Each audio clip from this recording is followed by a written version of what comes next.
Let us feel the presence of our Almighty Creator through the gift of life that we continue to enjoy. Through the past, present, and the future that makes life wonderful. Heavenly God, we praise your omnipotence, we trust your omnipresence, and we believe in your loving heart. Grant that our hearts be filled with love, our heads be nurtured with wisdom, and our hands be molded to care as we journey through this life. May your blessing be showered upon our lives so that we may fulfill our mission to serve our life purpose, and so we may achieve our vision of becoming close to you. Make me an instrument of your love, a messenger of your peace, a steward of your creations, and a gift to humanity. Grant our wishes so that through them we become more equipped to serve you and others. Guide us, be with us, enlighten our minds, touch our hearts, and guide our hands. Bless our loved ones, our families, our world. All these we ask through our loving Creator. In the silence of our hearts, let us pray for our personal intentions. Amen.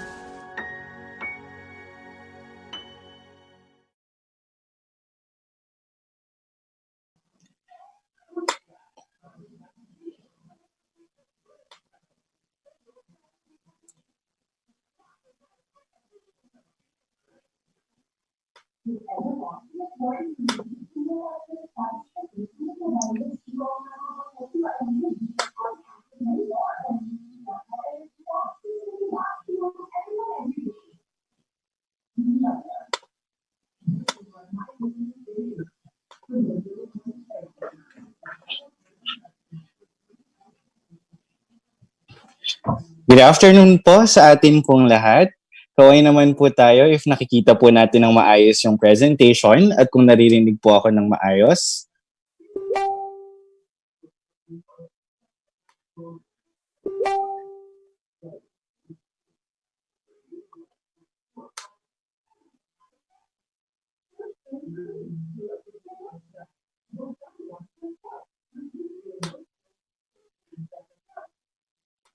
Hi everyone, pa-update po natin ang chat box po natin if nakikita po ng maayos yung presentation at kung naririnig po ng maayos yung audio po. Ayan, maraming salamat from Eliza from CBRC Agusan del Sur. Kung tama man ang aking pagkakakita from Bukidnon, yes. So welcome to our review session for today. Again, before anything else, maraming salamat po sa pagpili ng Dr. Carl Balita Review Center para makasama nyo sa paghahanda sa nalalapit na Civil Service Examination. Again, this is our first ever no physical contact review program. So sana okay po kayo ngayon at sana handa na kayong makinig sa mga i-share po natin na kaalaman regarding the topic that was assigned to me, which is nouns, their kinds, gender, grammatical number, possessive form, and subject-verb agreement. So bago po natin puntahan yung mga topics na yun, magpapakilala po muna ako. Ang makakasama niyo po ngayon ay ako. I am Mr. Kevin Hernandez, a licensed professional teacher, one of the national lecturers of Dr. Carl Balita Review Center. I am a current faculty member at St. Scholastica's College, Manila. And I finished my undergraduate bachelor's degree in English, the Philippine Normal University, magna cum laude. And I'm currently studying at the University of the Philippines, Diliman, for my graduate studies under the program of MA in Speech Communication. So bago natin puntahan yung ating mga topics for today at bago natin i-exercise yung mga kaalaman na makukuha natin from this review program, I'm expecting each and everyone to be very participative in this review session. And you can do so by being active in our chat box. No? Every once in a while po, magtatanong po ako ng questions at bibigyan ko rin kayo ng opportunity to ask questions. And of course, I would be really amazed if you will be sharing questions later on and if you're going to participate in our exercises. And hindi ko lang siya ina-expect, no? Required po tayo na mag-participate sa ating exercises. So kung may mga tanong po later on, you can drop your answers through our chat box. Maliwanag po ba yun? Alright, so simulan na po natin. I prepared several exercises to begin with so that makita natin where we are at the moment when it comes to our knowledge with verbal ability or our knowledge with the English language. So, I have here exercises. Do you think we're going to fail this? I don't think so. Kayang-kaya natin to as long as we believe in ourselves. So, let's dive in. All right. So here are some common language errors related to our topic for today, nouns and subject-verb agreement. And then I'm going to show you questions, and together we're going to correct these questions so that we can know the proper ways on how to properly use the language in these particular sentences. So I have here 10 sentences. Let's start with the first one. Here's the sentence. All right. So the sentence reads, the old man does not likes to be helped by his neighbor. Ang tanong ko po sa inyo, what do you think is the error in the sentence? Pwede nyo pong ilagay yung sagot nyo sa chat box po natin. Ano po sa tingin nyo yung word or words na nagpamali po dun sa sentence na meron tayo ngayon na nakikita nyo ngayon sa screen? Alright? Meron po tayong nakuhang responses na so far. They've mentioned na ang mali daw po sa ating sentence ay ang word na likes. No? So far, yan yung mga nakukuha nating sagot. No? Likes. Hintayin po natin yung iba na magbigay din ng kanilang sagot. Alright, so mostly likes yung sinasabi na answer. No? Thank you for participating well. So tama kayo, no? Ang mali po sa sentence ay likes. Bakit mali yung likes in the sentence? Alright. So kung mapapansin po natin dito sa sentence, no, we have here the word does not followed by the word likes. No, this is basically wrong in English grammar because the rule is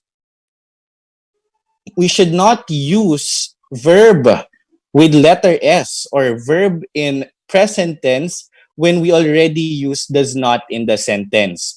Naging double present tense po siya. That is the error in the sentence.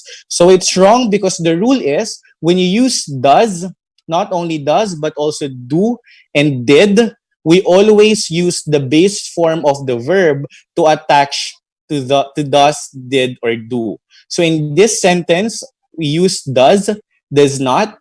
So dahil gumamit tayo ng does, dapat yung verb natin na like ay walang S. Kasi kapag gumamit tayo ng do, does, did, hindi na natin dapat nilalagyan ng S yung verb natin. Alright? So, tama kayo doon? Very good. Let's proceed to the next sentence.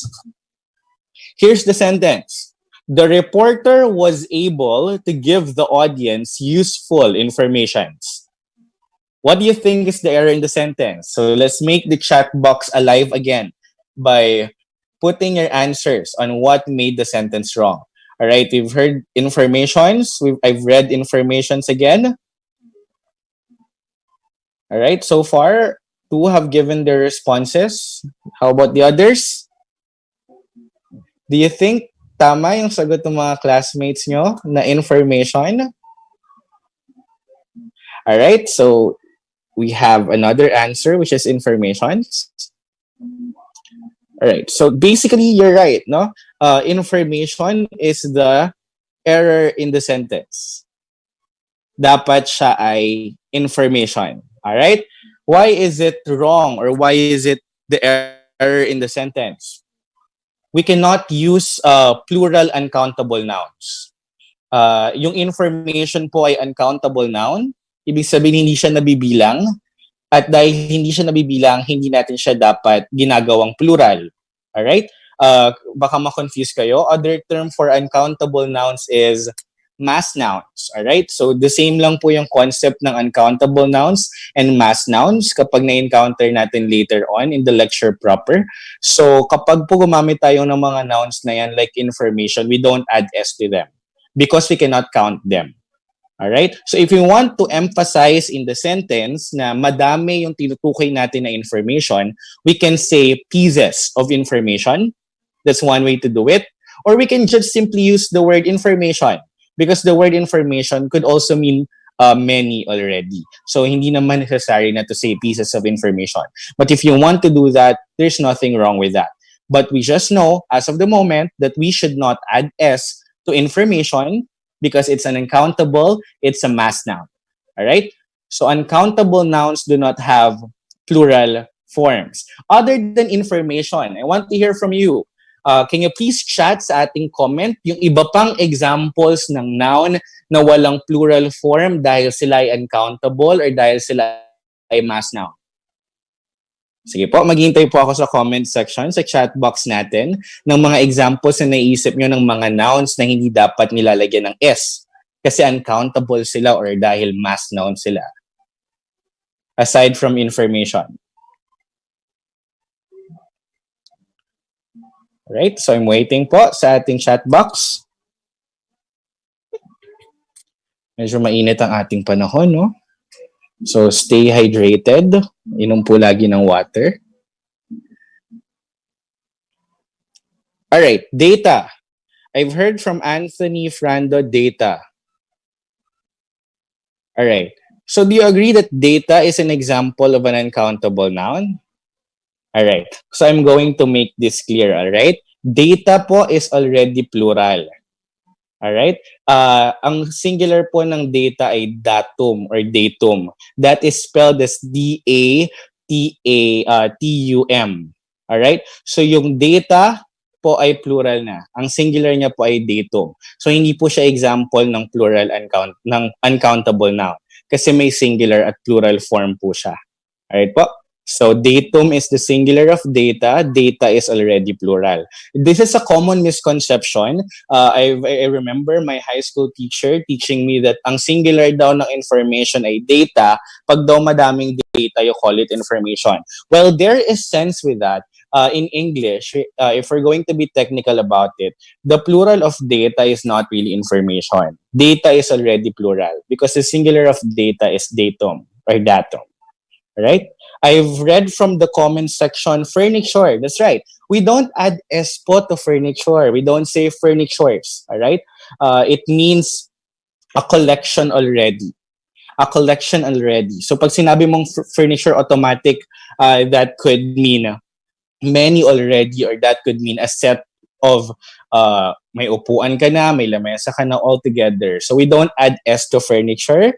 All right, so we just used furniture. I've read from the comment women.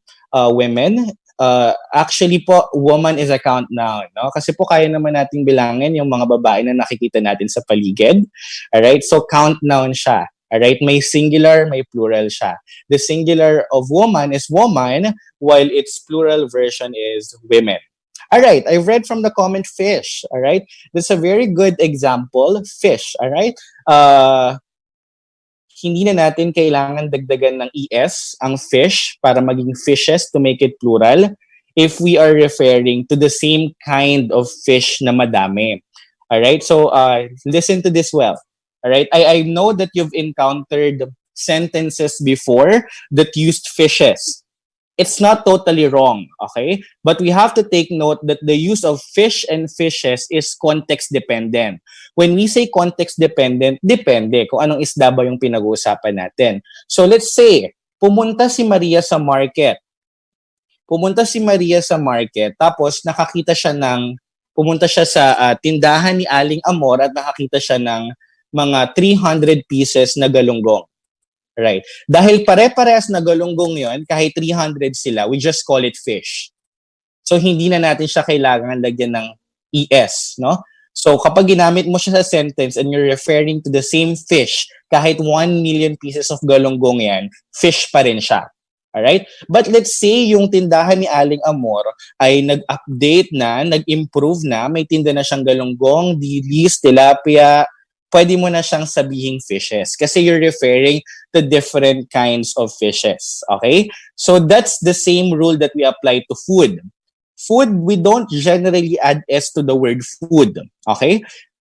kapag ang tinutukoy natin ay isang set ng pagkain, let's say sinervan tayo sa McDonald's ng chicken, rice, gravy, spaghetti in one meal, you just call it food. You don't call it foods, okay? But if you're referring to different kinds of food, iba-ibang klase, let's say may European dish dito, may Japanese, pwede natin silang tawagin foods, okay? So again, context dependent po siya, yung paggamit po sa food, kasi minsan pwede siyang foods kapag iba't ibang klase ng pagkain yung tinuturo mo, but if the same lang, food lang. Same with fish and fishes, okay? From the chat, ano pa ba yung mga binigay na example? Feedback, no? Feedback could be plural already. It's not necessary that we add S to feedback and make it feedbacks, okay? So we just simply call it feedback. Okay na po yan. All right? So that's the use of plural uncountable nouns. No, mali po 'yon kasi hindi natin dapat ginagawang plural yung mga uncountable nouns. Can we proceed po to the third sentence? Okay na po ba? Thank you for sharing your examples. I think malinaw naman na po yung error in the sentence, which is the use of plural uncountable nouns. All right, third sentence. She will be going to travel to Paris next month. All right, make our chat box alive again by chatting your answers. Kung ano sa tingin nyo yung mali dito sa sentence natin ito. What do you think is the error in the sentence? She will be going to travel to Paris next month. No? Pero pinagpapawisan po ang inyong lecturer for today. Kasi kapag nag-electric fan, maririnig niyo yung medyo maingay siya. Alright, I'm waiting po sa chat box. What do you think is the error in the sentence? She will be going to travel to Paris next month.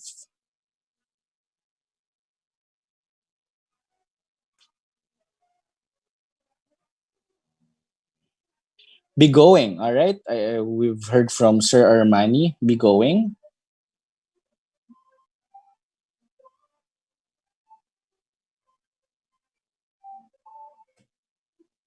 Alright. So, ang error po sa ating sentence ay yung will be, no? Bakit siya mali? Dapat ang ginamit natin ay is.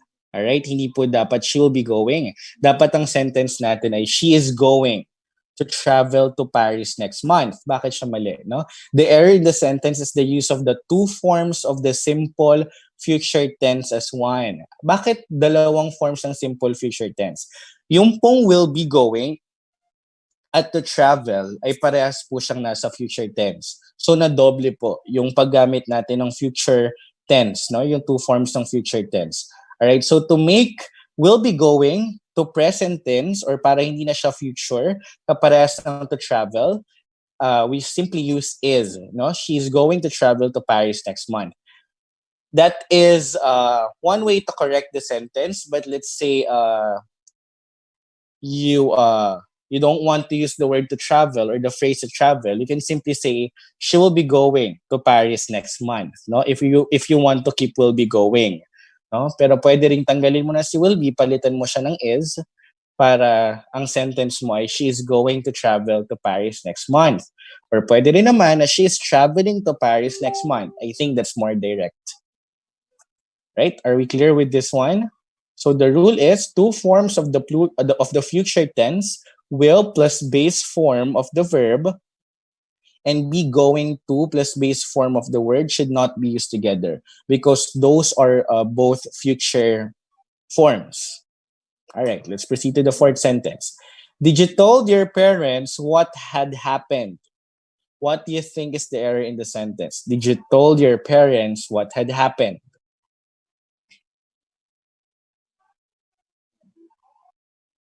Told, all right? Again, told. No? So, yung mga kasagot po natin sa comment sa chat ay tama, no? Mali yung gamit ng told. This is the same rule is applied dun sa na-discuss natin kanina sa first item.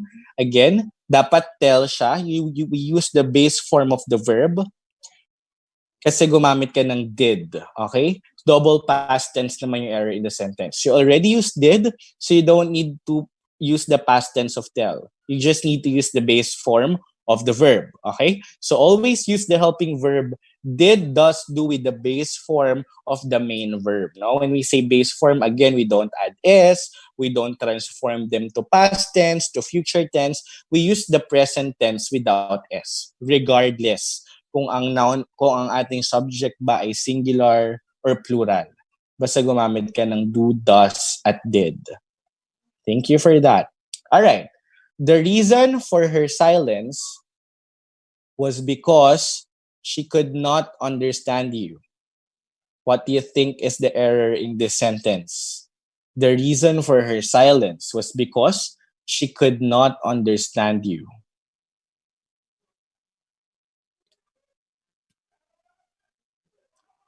Let's see kung anong responses natin sa chat box. Alright, may nakita tayo dito na was. Bakit po was? Why do you think was is the error in the sentence? Alright, again, we have was. Bakit kaya was?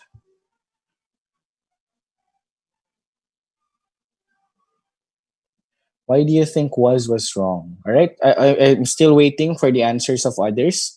Baka may ibang sagot other than was.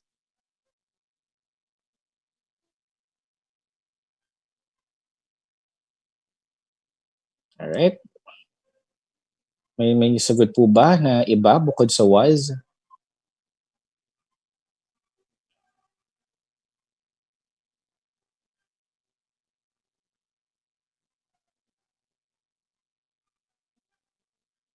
Alright, so mukhang was ang common answers ng ating mga reviewees for this item. Actually po, there's nothing wrong with the usage of was in the sentence. No, actually, the verb was in the sentence explains or shows to us that the event happened in the past. No, so hindi naman siya mali kasi singular naman yung was, tapos ang subject natin ay reason. No, so singular naman siya, so tama lang yung gamit natin ng was. Sometimes verbs themselves can be the time marker in the sentence. No, hindi naman necessary to use the past forms of verb na laging may yesterday, last month. Hindi naman necessary yung mga time markers na yun always. Sometimes yung verb na mismo yung pwedeng mag-indicate na yung event ay nangyari sa past. I'm sure you've encountered sentences like that before. No? Ang error sa sentence ay yung paggamit ng word na because. Why mali yung because? Dapat ang ginamit na lang ay that. Bakit dapat that yung ginamit sa sentence? Bakit ang sentence dapat the reason for her silence was that she could not understand you?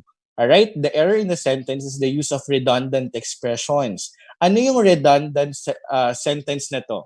Bakit redundant yung paggamit ng because? Ano yung nagamit sa sentence na ibang word na ang ibig sabihin ay because din? No? Nakaparehas ng meaning ng because that made it redundant. Meron ba tayong kaparehas sa sentence? May kaparehas ba tayo ng meaning sa because din sa sentence? Kaya siya nasabing redundant expression? Alright, may nagsagot ng 4.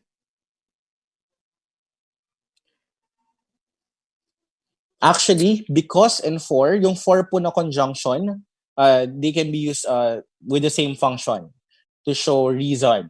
Okay? However, yung for dito sa sentence natin, the reason for her silence, yung for kasi dito, hindi natin siya ginamit as conjunction in the sentence. Ginamit natin siya as preposition. No? So, hindi magkaparehas yung meaning yung, ng because and for sa sentence na to. No? So, ang for na kaparehas ng because ay yung for na ginagamit as conjunction. Example ng sentence, she was silent for she could not understand you. You know, that's the same function as because. Yung for na yon. Alright, how about others? How about the others? Ano yung redundant expression to because here? No? Actually, it's the phrase, the reason. No?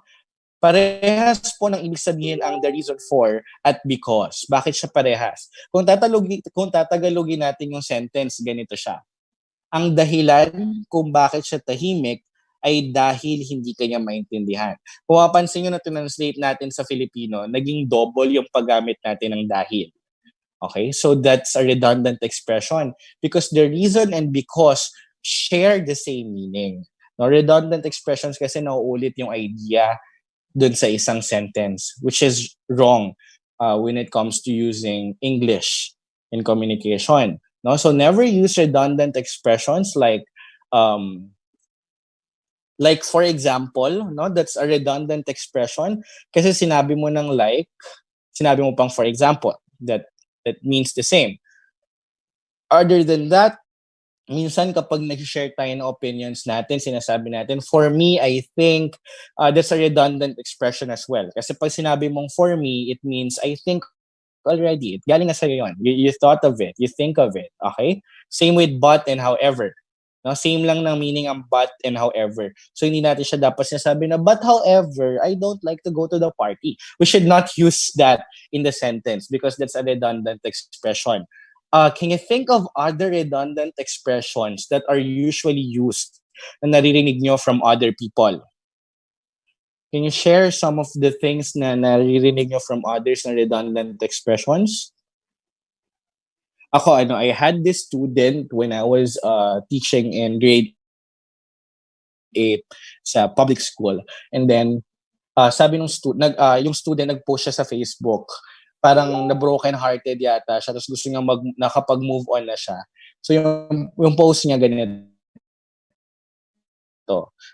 Sa wakas, nakalimutan na rin kita at handa na akong harapin ang bagong chapter ng life ko. Something ganon. Tapos may hashtag siya. Hashtag the start of the new beginning.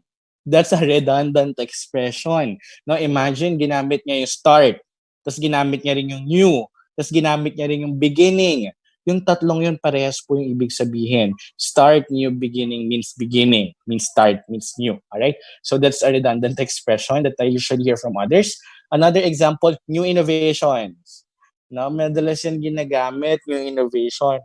When we say innovation, it means new already. So we don't need to say new innovation.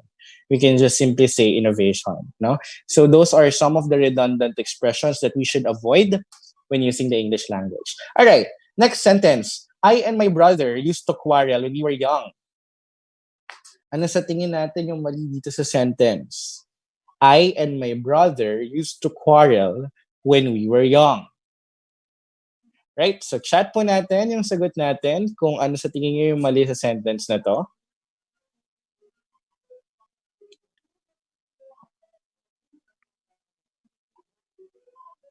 Alright.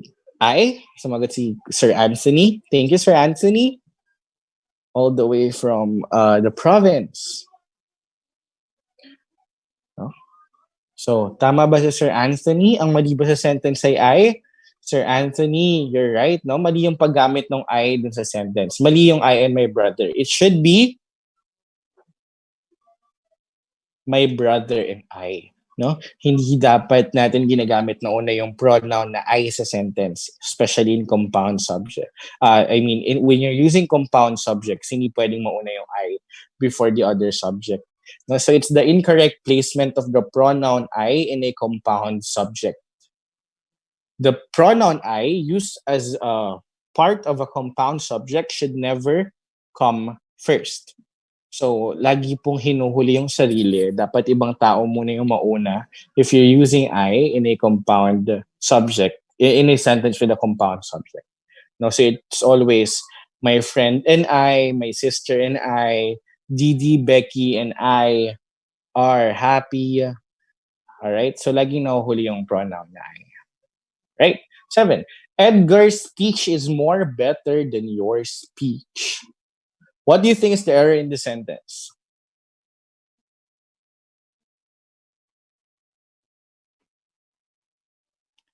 Edgar's speech is more better than your speech. All right, from Sir Brian, more. From Ma'am Lizelle, more.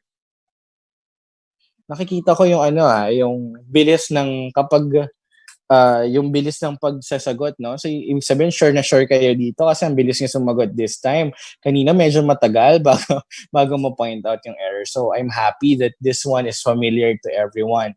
That the use of more in the sentence is wrong. Kasi, kapag sinabi mong better, it means comparative already. So, hindi ka na dapat gumamit pa ng more with better. Alright? You just simply need to use the adjective better kasi that means comparative already. So the error in the sentence is the double comparative.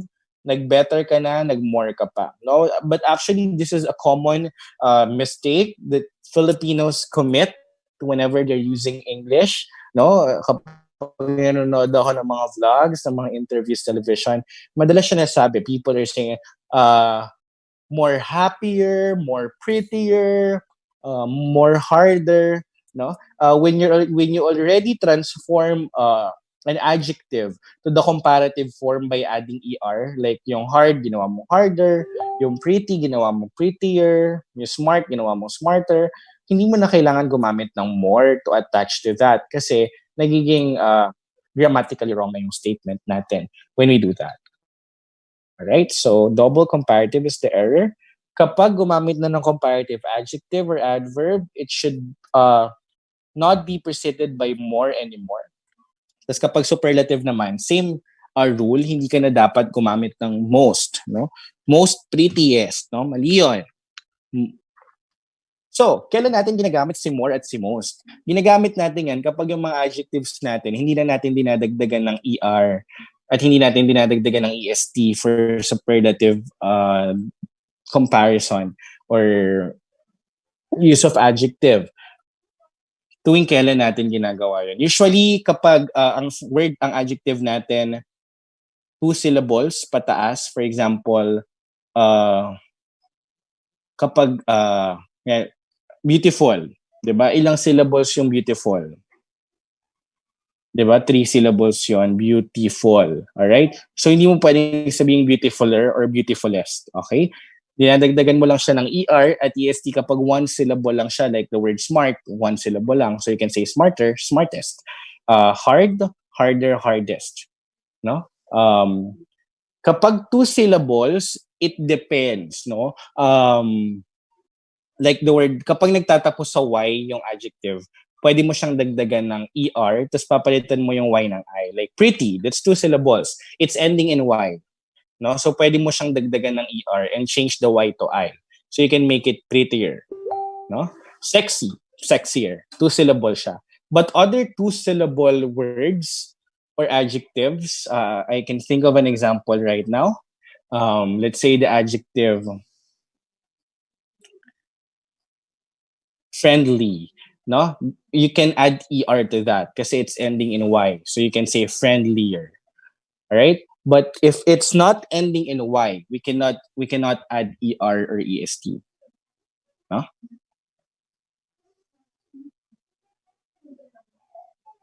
Like the word stupid, no? Kapag hindi mo pwedeng sabihin stupider or stupidest, no? Hindi mo siya pwedeng gawin ganun kasi hindi naman siya katapos sa y. Alright? So, ang rule, kapag 1 syllable, pwede mong dagdagan ng er at est. Kapag 2 syllables na nagtatapos sa y, pwede mong dagdagan ng er or est. Pero kapag 2 syllables na hindi nagtatapos sa y, dapat ang gamitin mo na ay more and most. Like more stupid, most stupid. Kapag, of course, kapag 3 syllables pataas, definitely, you should not add er or est to them kahit pa nagtatapos sila sa y. Okay? 8. That is the most correct answer to my question. What do you think is the error in this sentence? That is the most correct answer to my question. No? Chat na po natin, yung sagot natin for this one. We're down to our last 3 items for our opening activity. So may mga nag-point out na ng most correct. Most from Sir Armani. That's right, no? Ang error sa sentence ay yung most. Kasi dapat correct na lang siya. Dapat i-remove na natin yung most. Bakit? Yung correct kasi, example kasi yan ng absolute modifier. Pag sinabi nating absolute modifier, hindi dapat natin siya ginagamit for comparison. Kasi absolute na siya. When we say absolute, kumbaga, walang mas correct sa correct, walang pinaka-correct kasi ang correct kapag mali, it's wrong. Diba? Other examples I can think of, let's say, square. Wala namang medyo square. Kapag ba maliit yung square, hindi siya square. Kapag ba mas malaki yung square, Mas square ba siya, no? So hindi natin yun pwedeng gamitin. It's an absolute modifier. Another example, straight. Kapag ba yung straight, uh, medyo tumabingi ng konti, less straighter ba yon, no? So hindi natin siya ginagamit for comparison kasi absolute siya. So kumbaga, it's either ito siya or hindi. Alright? Ano pa? Perfect. No? The word perfect, di ba? Pag sabi mong perfect, absolute na yon. Ikaw na talaga yung pinaka perfect. Ikaw na yung may pinaka, ikaw na yung meron ng mga attributes ng isang perfect na tao. So hindi mo pwedeng sabihin na mas perfect siya kaysa sa isa. Because perfect is an absolute modifier. All right, 9. One of the players are injured. What do you think is the error in the sentence? Are. Okay? Sige nga, let's try to make the sentence correct. If not are, then we should use what? One of the players is. Okay, tama. No, mali yung gamit ng are sa sentence kasi automatically it's always, when we use one as our subject in the sentence, it's always singular. So we use is kasi is yung ginagamit natin for singular subjects. Are kapag plural. But we use one, so it's singular, we use is. Alright? So it's incorrect subject-verb agreement na i-discuss pa natin later on. No? So the rule is a singular subject takes a singular verb, a plural subject takes a plural verb. We're going to delve deeper on that later. Let's proceed to the last one. The surprised woman could not say nothing. The surprised woman could not say nothing. What do you think is the error in this sentence? Nothing. All right? From Sir Armani. Very participative si Sir Armani sa ating chat box, no? Dapat bigyan ng award. Sure pass yan. Kapag kanyang very participative. Nothing. All right? So that's right. No, ang error sa sentence natin ay nothing. Dapat ito ay anything, no? Kasi gumamit ka na nung not dito sa sentence. Gumamit ka na ng not eh. Tapos gumamit ka pa ng nothing. So that's a double negative na nangyari dun sa sentence natin, no? Never use two negative words in the same clause or in the same sentence because it will change the meaning. Imagine if we transform the sentence into Filipino, ang nagulat na babae ay walang masabing wala, 'di ba? So that changes what you intend to mean in the sentence, no? So the error is nothing. We should just simply use anything kasi dapat i-avoid natin ang double negative. All right. So that's for our diagnostic activity. So most of the answers you're able to provide the error in the sentence. So I'm very happy with that. That means that at least we have a good grasp of the common language errors that Filipinos usually commit when using the English language when talking to other people. So that's a good sign, no, that we were able to identify most of the errors in the sentences I presented a while ago. So now let's go to our lecture proper, just in time, no. The first thing that we're going to discuss for today are nouns. All right. So we're going to discuss everything about noun. What is a noun? What's a noun phrase? What are the different kinds of nouns? What are the different gender? What are the different grammatical numbers of noun? So we're going to discuss all of them. But of course, just like how we usually discuss a lot of things, we start by defining what noun is. No? So a noun is a naming word, as you can see in the presentation. Right? Noun is a naming word. It's the name of a person, place, thing, or an idea. All right. So we have here examples of nouns. No, for person, we can see from the screen examples are Mr. Hernandez, who is me, teacher, children. So yan ay mga example ng mga tao. At yan ay mga pangalan ng tao. Okay. We also have here place. We have examples such as Manila, hotel, Philippine General Hospital. All right, these are names of places.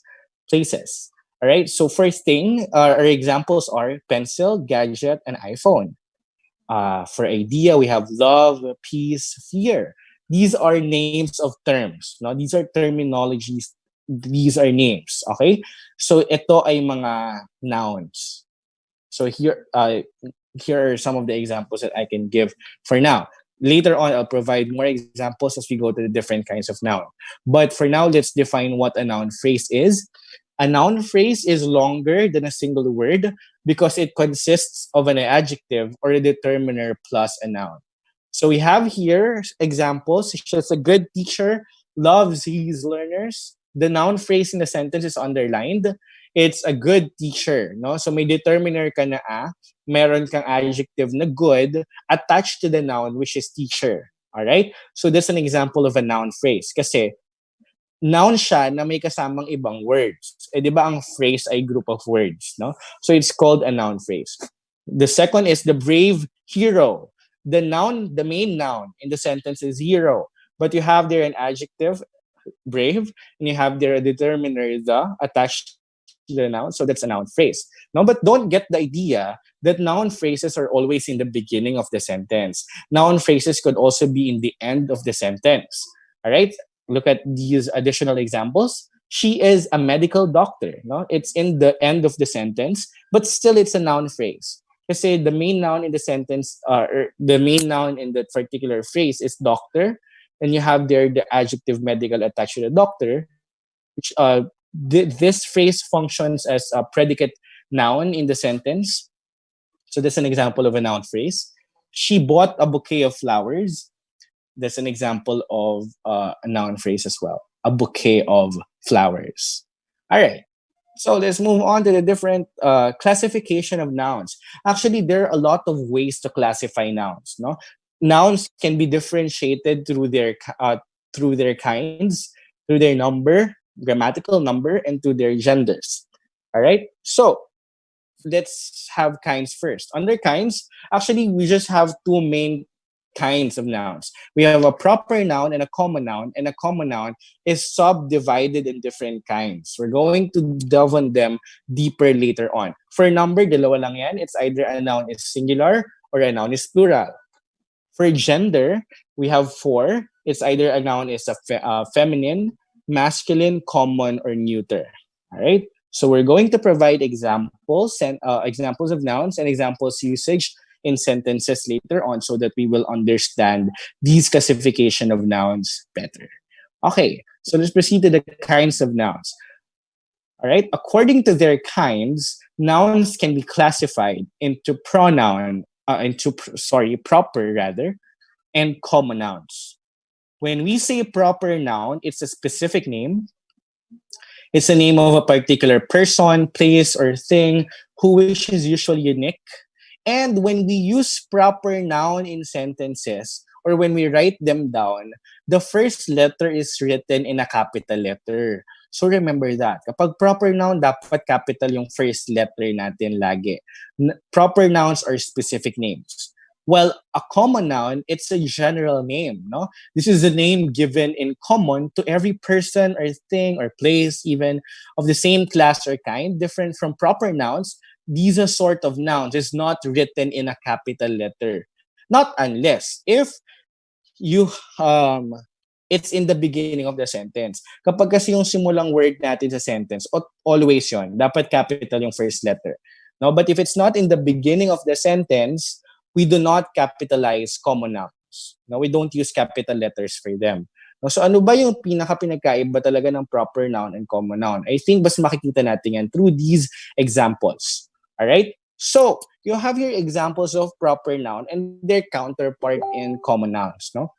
So, yung proper noun ay talagang pangalan ng tao. Like, for example,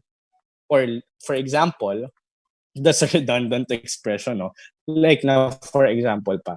So, yun, avoid nyo yan. Kapag nakita nyo sa civil service exam, there's an error in the sentence. All right? So, you have here the proper noun Katy Perry, which is the name of a person. It's a proper noun, and it's written in capital letter. It starts with capital letter, right? Capital K for Katy, P for Perry, right? And the common noun for that is a singer or a celebrity or a person no? So that's the difference of a proper noun and common noun. Mrs. Arsigal, no? That's a surname. It's a proper noun kasi it's a specific name given to a person. And the common noun for that is a lecturer. Hanabishi, this is a brand name of appliances. So the proper noun is hanabishi, the common noun is appliances. Samsung, this is a brand name for a cell phone. So yung proper noun natin ay Samsung kasi yun yung specific name niya. Tapos yung common noun natin ay yung cell phone. Tokyo for place, it's a name of a city. So yung proper noun ay Tokyo, capital T. And then you have city for common noun. You have Trinoma, which is a mall. Ayan. So yung proper noun natin, Trinoma. Yung common noun natin ay yung mall. Brownie, diba? Very typical name of a dog. So there's a specific name of a dog. So it's a proper noun. Tapos yung common noun natin ay yung dog. Alright, so those are the examples of proper and common noun. I hope clear yung difference natin with proper noun and common nouns. Alright, let's go to the subkinds of common nouns.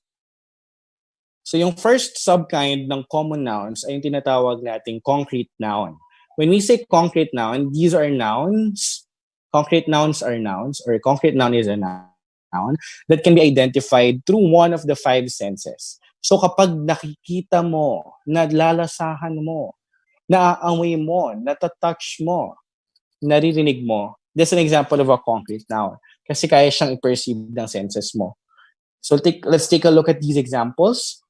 Would someone please answer the phone? Alright, so yung phone ay nahahawakan. So this is an example of a concrete noun. Alright? Second example, the noise is heard in the balcony. Naririnig natin yung noise. No? So it's a concrete noun. Extreme heat and humidity can be felt in Cagayan province. No? So yung heat at humidity, nararamdaman yan. No? So it's used as noun in the sentence, heat and humidity. Examples yan ng common nouns, specifically concrete nouns. Alright? So, basta napaperceive ng senses mo, nakikita, naririnig, naamoy, nalalasahan, nararamdaman, those are examples of common nouns. Okay? Na concrete noun. Alright, let's proceed to the next one. Abstract noun. Alright?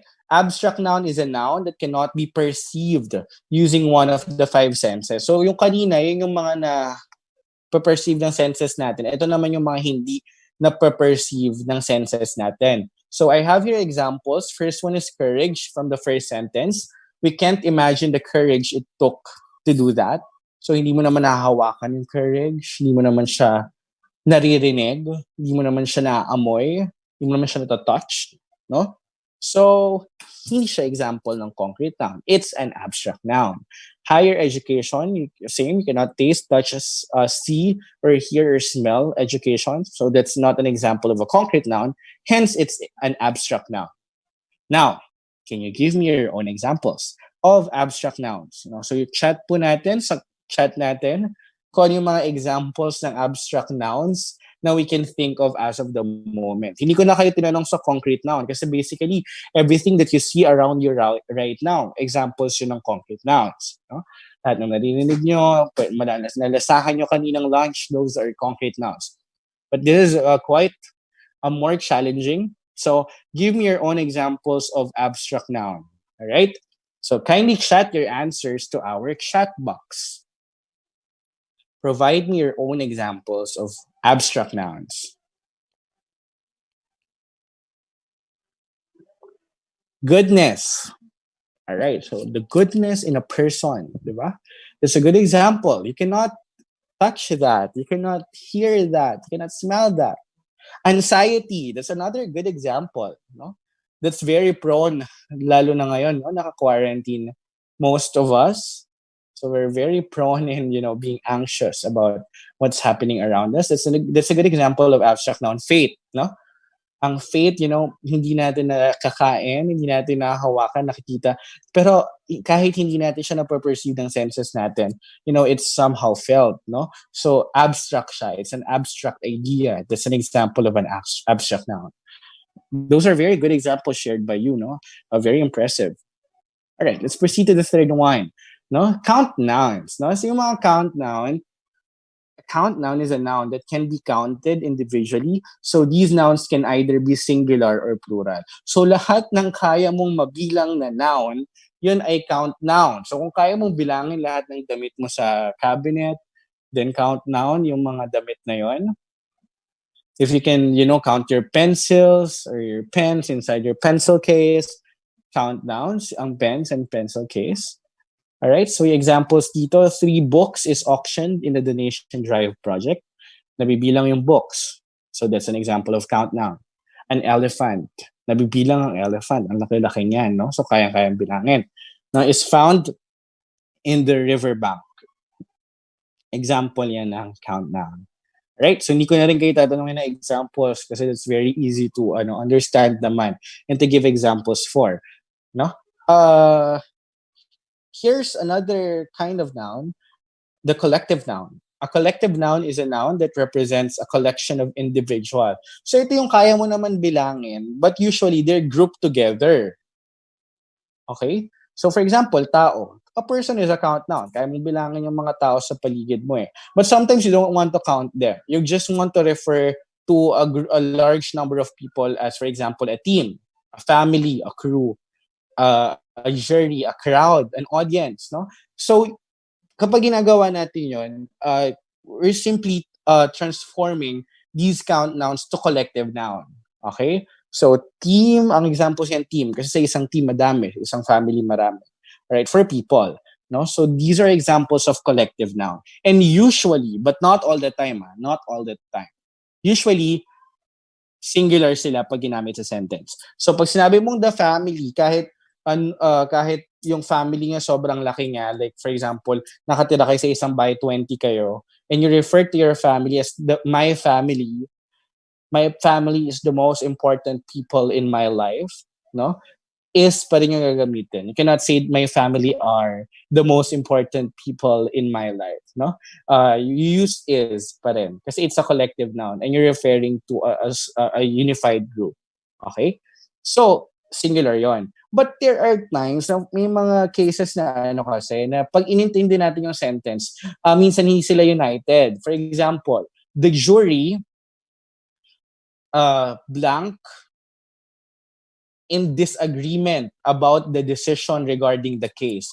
So kapag inintindi natin yung sentence, there's the term there in disagreement. So ibig sabihin hindi sila nakakasundo, no? Ibig sabihin etong mga tao na to, though they are intentionally grouped together, but they're not acting as one, they can, that can be plural in the sentence. So in that case, it could be the jury are in disagreement with the new case presented. Okay? So pwede kang gumamit ng are doon. Kasi sabi sa sentence, in disagreement sila. But in the case that the jury is in agreement, no? You use is for that. Kasi ibig sabihin, united sila. They're are united in a group. Okay? So yun lang naman, very rare cases naman, yung mga collective noun na ginagamit as plural kasi it's very it's very sentence dependent. No, but you have to watch out for that, no? I know several examination, makers, English test makers, and to test our capacity for using English, especially sa mga board exams, sa mga civil service exams, no? May nagsasalit sila ng mga ganyang items na sobrang confusing. So you have to read the sentences carefully if you want to be sure with your answer. No? So intindihin natin yung thought ng sentence if yung bang collective noun din sa sentence ay acting as one or not. Kasi magdedepende doon if it's singular or if it's plural. Okay? So for animals, ito yung mga examples natin. A herd of crows, a school of fish, a flock of sheep, no? Hindi natin ginagamit yung school of fish sa mga isdang patay na sa palengke, no? It should be they're together under the ocean, swimming together. We can refer to them as school of fish, no? Pero baka mamaya nakakumpulat ng tilapia dun sa palengke. Oh, that's a school of fish. No? It's wrong application of the collective noun. So, pag school of fish, dapat, they're being together talaga. Like acting together. No? Iba yung patay sila tapos pinagsama. That's not school of fish. You can just call that fish, okay? Kahit madami sila. A flock of sheep, no? Tapos kapag mga gamit naman, you can, kapag maraming mga barko, you can call it a fleet. Kapag mahaba yung maraming sasakyan, you can call it a convoy. Pag marami yung flowers, you can call it a bouquet. No? These are examples. These are all examples of collective noun. Right. So that's plenty of examples already. The last one is mass noun or uncountable noun. No, I've touched on this one a while ago in the diagnostic opening activity natin, yung mga uncountable nouns. I provided examples kanina. So ito yung iba pang examples. Ito yung mga hindi nabibilang but can be measured but can't be counted. Example, bread, cotton, wood, lightness, adolescence, cappuccino, smoke, oxygen, air. Kanina may nagsabi ng air kanina. That's a right example of mass noun or uncountable noun. Salt, cement, gravel. Kapag yung buhok, sobrang dami, hindi mo mabilang. Sige, you can refer to mass noun. Pero si kalbo na, tatlo na lang yung buhok. Kita naman. So, count naman siya kapag ganun yung case, no? But if you have plenty of hair and it's impossible to count all of them, then that can be referred to as mass noun.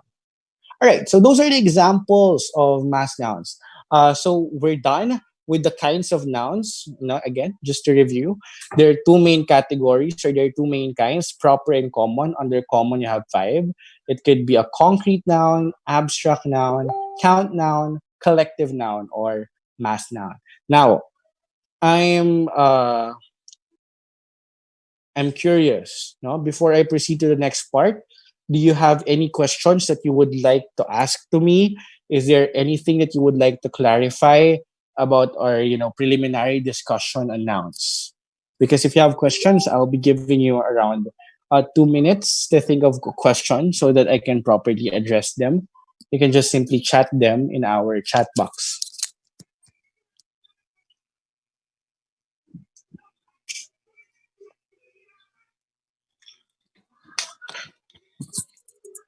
So I'll give around 30 seconds. Pag wala nagtanong, I'll proceed to the next part before I proceed. If it's clear, you can comment that no questions for me or okay po. So good so far. Paki-update po yung chat natin. So I know if I need to re-clarify some of the things I said. All right, no questions from Sir Brian.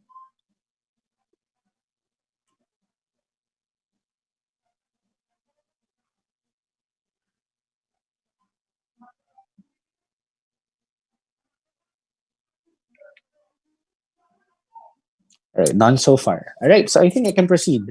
There. Let's go to the gender of nouns. No, usually, well, apat lang naman yung klase ng gender of nouns. It could be a masculine noun, a feminine noun, a common noun, or a neuter noun. Bakit natin pinag-aaralan yung gender of noun? No? May mga noun kasi na specific lang to one sex. For example, for male sex, may mga nouns na ginagamit lang natin for male, like prince, king, di ba, pang lalaki lang yun.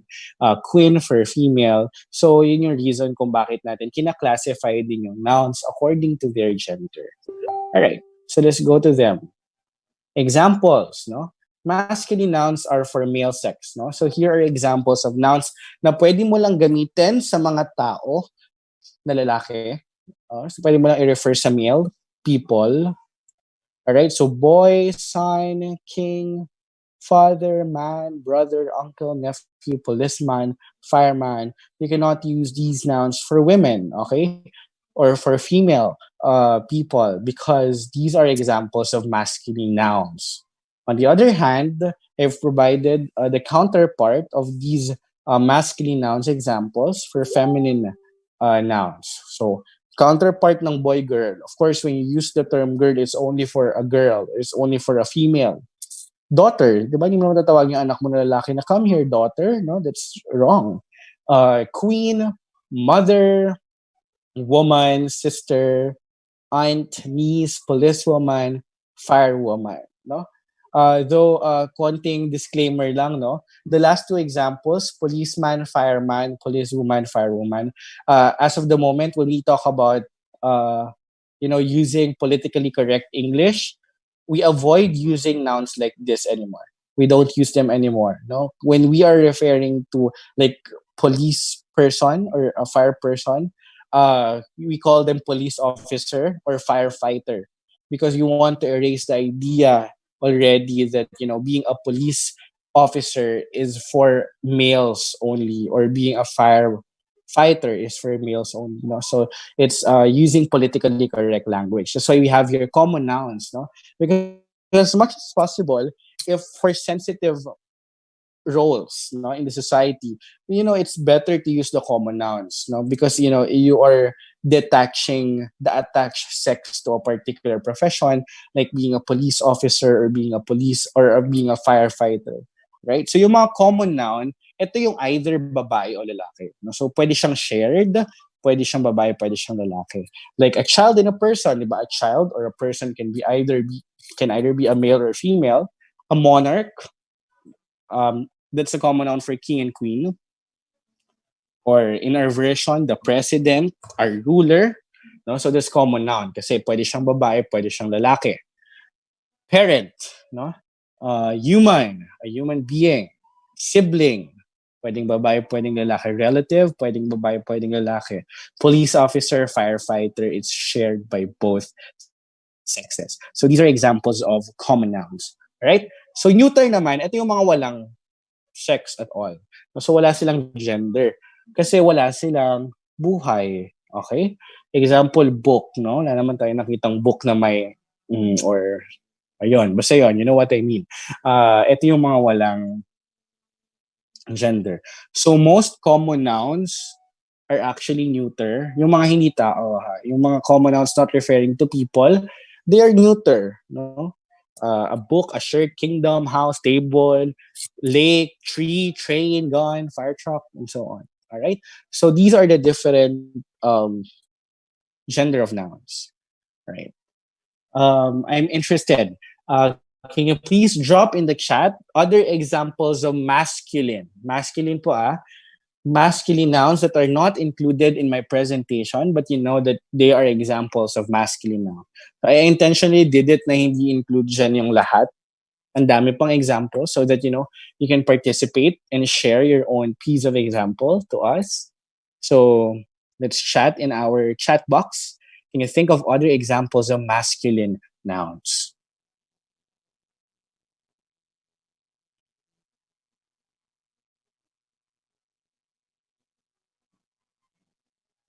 Boyfriend. All right. Siguro si Ma'am Lizelle may boyfriend, no? All right, boyfriend.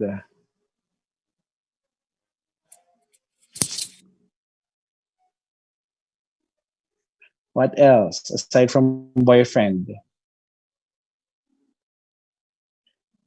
Grandfather. All right, thanks, Sir Anthony. Sige, one more before we proceed to feminine. Boyfriend, grandfather. Okay, I have an example. The word hero, no? There's a feminine version for hero, which is heroine. No? So, yun, may male, may masculine, may feminine version siya. One more example before we proceed to the for feminine examples.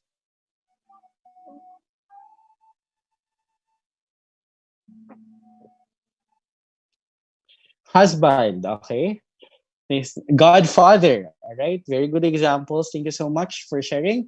How about examples of feminine nouns? Dito ba yung pawis ko? Grabe. Feminine nouns.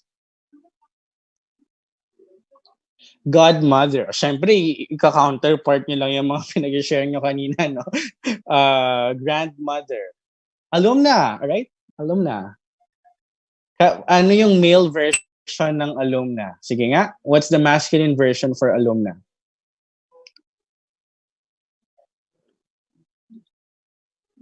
Alumnus, all right. That's right, no? So the masculine version for alumna is alumnus. Feminine one is alumna, right? So one more example of feminine noun. Yung hindi naman counterpart ng mga shinare nyo kanina, ang dali naman nun. Siyempre, grandmother, godmother. All right? So one more example of a feminine noun.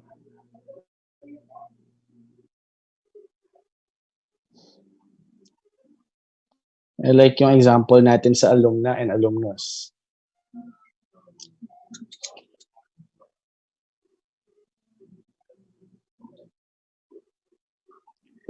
No more examples?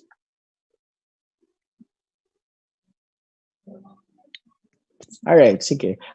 Let's proceed to the next one. Okay. For a while.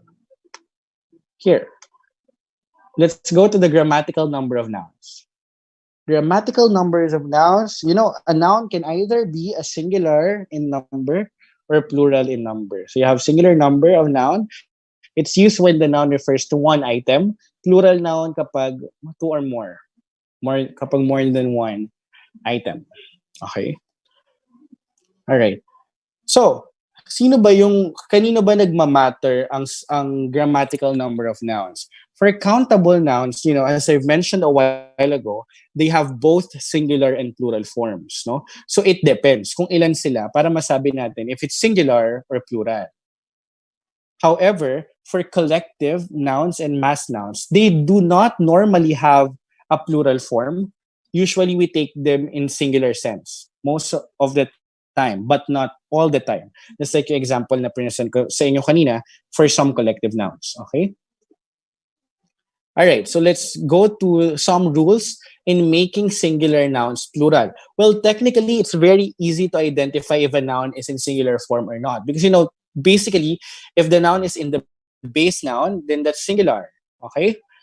So how do we make them plural? Yun yung kailangan nating makita. Yun dapat nating malaman. So for most nouns, to make them plural, dinadagdagan lang natin ng S. No? So if it's one bag, bag lang siya. Kapag dumami siya, it's going to become bags. Dog, dogs. Girl, pag dalawa na sila or more, we call them girls. Okay? So that's the rule for most nouns. No? So, I think we need to know kung ano ba yung mga instances na hindi lang tayo basta nagdadagdag ng S. So yun yung puntahan natin sa mga following rules na to. No? Hindi lang S yung dinadagdag natin all the time. There are cases na what we add to make certain nouns plural ay ES. Okay? So for example, yung mga nouns daw na nagtatapos sa CH, X, S, SH, ang dinadagdag natin sa kanila to make them plural ay ES. Here are some of the examples. Box. It's ending in X. So kapag marami yung box na yan, it's going to become boxes. Boss, it's ending in S, double S. So we make it plural by, calling it bosses. Hindi yung bosses na sinasalita, no? Yung maraming boss. Ang lungkot no? Parang ang lungkot nun kapag ang dami mong kailangan sundin. Ang dami mong boss. No? So you have bosses. Bush, it's ending in SH. You add ES kapag maraming bush. So that's bushes. Church, pag maraming church, you call it churches. Now, I want you to think of your own example. Think of nouns ending in CH, X, S, H, SH, then make them plural. Chat them down in the comments in the chat section. So, bukod dyan sa mga nouns na yan, ano pa yung mga nouns na nagtatapos din sa mga yan? Inch, magiging inches. Alright, that's very nice. Teach, teaches. Actually, we have to be very careful. Not all words ending in CH ay noun, no? So, for example, yung teach, it's a verb. Though tama, na dinadagdagan natin siya ng ES kapag singular yung noun, okay? But hindi siya noun, alright? So, it's not an example of a noun ending in CH, okay? But that's right. That's how we make it an appropriate verb para sa singular noun. We add ES to teach para maging teaches. Fox, foxes. That's a good example. Tax, taxes. That's another sad example. Ang daming tax. No? Medyo malungkot yun. Maraming kailangang bayaran. Maraming deductions. Alright, so thank you for those examples. No? Alright, thanks for those examples. So we add ES to those nouns. Alright, third one.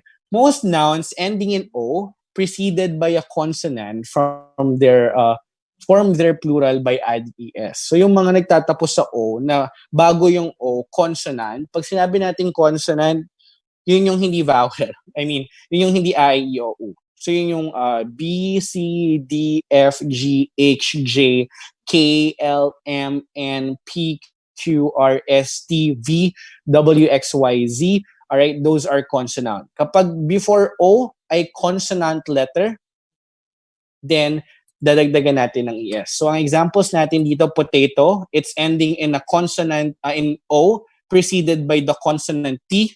So to make it plural, we add ES, we make potato to potatoes, okay? Tomato to tomatoes, volcano to volcanoes, all right? Can you think of your own examples? Right? So we can chat our own examples na rin for that.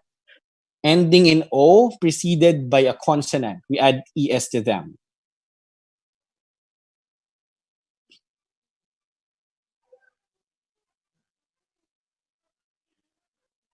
Yan, may examples kaya maisip ang ating mga future, yan, mga civil service eligible reviewees for today. Mga future magsisilbi sa bayan. So, sa pamamagitan ng pag-work in the government. Torpedo, torpedoes. All right. So what do we think of that examples?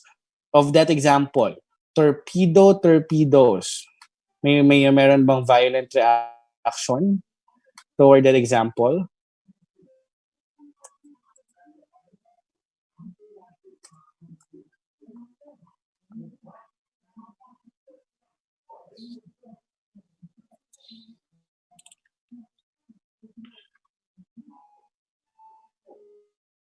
That's actually right, diba? Torpedo, torpedoes. No? Do you know what a torpedo is? It's actually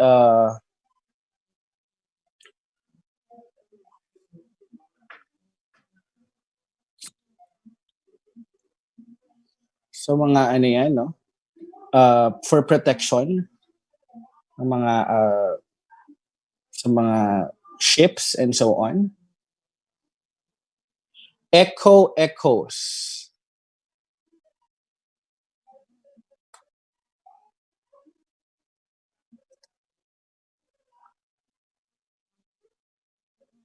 All right, so we have echoes. Pag maraming echo. All right, those are very nice examples, correct examples. All right, so let's proceed. However, pero hindi lahat ng ganong cases, di ba? Sabi nga natin kanina, most nouns lang ending in O, but not all nouns. Kasi may mga nagtatapos sa O na preceded by a consonant, pero hindi natin basta-basta dinadagdagan ng ES. Now, these are very isolated cases naman. These are words na from Italian origin or from Spanish origin. Just, some facts. Kasi ang English language po ay originated usually French ang origin niya. So yung mga words na nanggaling in Italian and Spanish origin, we don't add ES to them. For example, photo. No, hindi naman natin sabing photos, di ba? We simply add S to that. Piano, we don't say pianos. Portico, we don't say porticos. All right? So may mga ganitong mga exemption dun sa rule natin kanina. Nouns that end in a single Z add ZES to the end of the word. So nagiging double Z siya, tas add ES. For example, quiz. Kapag yung teacher hindi considerate, maraming magpa-quiz, we call it quizzes. Alright? No? So that's one example of that. And for nouns ending in a consonant Y, we can just simply drop the Y and add IES. Okay? Papalitan natin yung Y ng I at dadagdagan natin ng ES. So kapag maraming party, it's going to be parties. No? Change Y to I, then add ES. Pag maraming daisy, change Y to I, so that's going to be daisies. Alright? Can you think of other examples ng mga nouns ending in Y na kapag ginagawa nating plural, we change the Y to I, then add ES?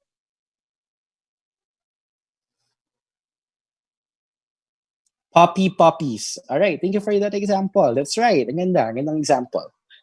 Very cute example.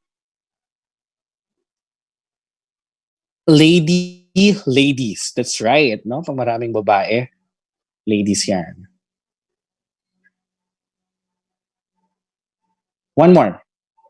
Alright, duty pag maraming trabaho kasi kanina kasi bosses, no? Pag maraming boss, pag may bosses ka, meron ka ring duties, no? Madami. Alright, cities. Thank you for those correct examples. Alright, 7. Most nouns and alright, may pahabol po no si Sir from Mildred, no? That's right. That's a good example. Enemy, enemies. Most nouns ending in is, to make them plural, hindi natin siya dinadagdagan ng es. So, hindi siya magiging crises. Hindi siya magiging crisis na double S, no? Kapag ganito yung case natin na nagtatapos sa is yung noun, para maging plural siya, papalitan lang natin yung I ng E, no? So, yung crisis, pag maraming crisis, magiging crisis. For example, right now, the Philippines is experiencing crisis, no? Kasi hindi lang naman COVID yung issue natin right now, di ba? We're facing other issues as well.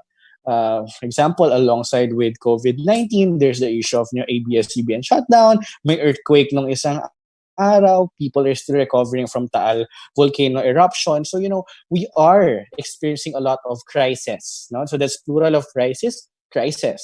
Hypothesis, pag maraming hypothesis, you make it plural by saying hypothesis. All right? Okay, think of your own example.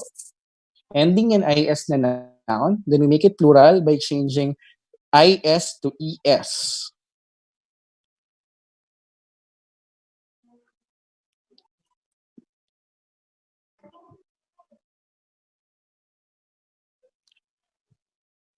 Now, medyo tough one, no? It's hard to think of example for this one, but I believe you can think of an example.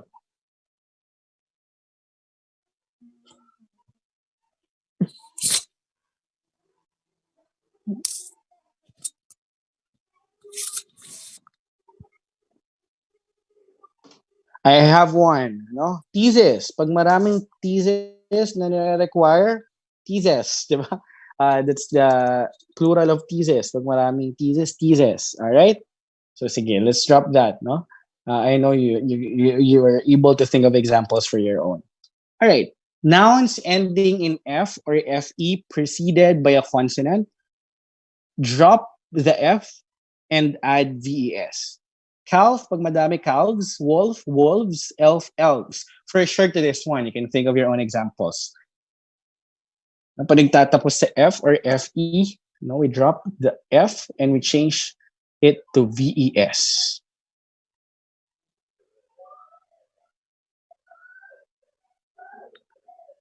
All right, so I'm waiting for your answers. Wives. Kaso ang lungkot naman nun kapag pag madaming wife. Di ba parang hindi. Let's just say, siya, convention ng iba't ibang asawa from different husbands, okay? Wife, wives, knife, knives, leaves, okay? Very nice example. Tama yan. Leaves. All right? So thank you for sharing those examples. We also have irregular nouns. Yung kanina kasi, regular nouns sila. Kasi, we just simply change a little. We just add S, ES, or change IS to ES. Regular nouns sila. But there are nouns na, we don't just add S. We actually change the spelling.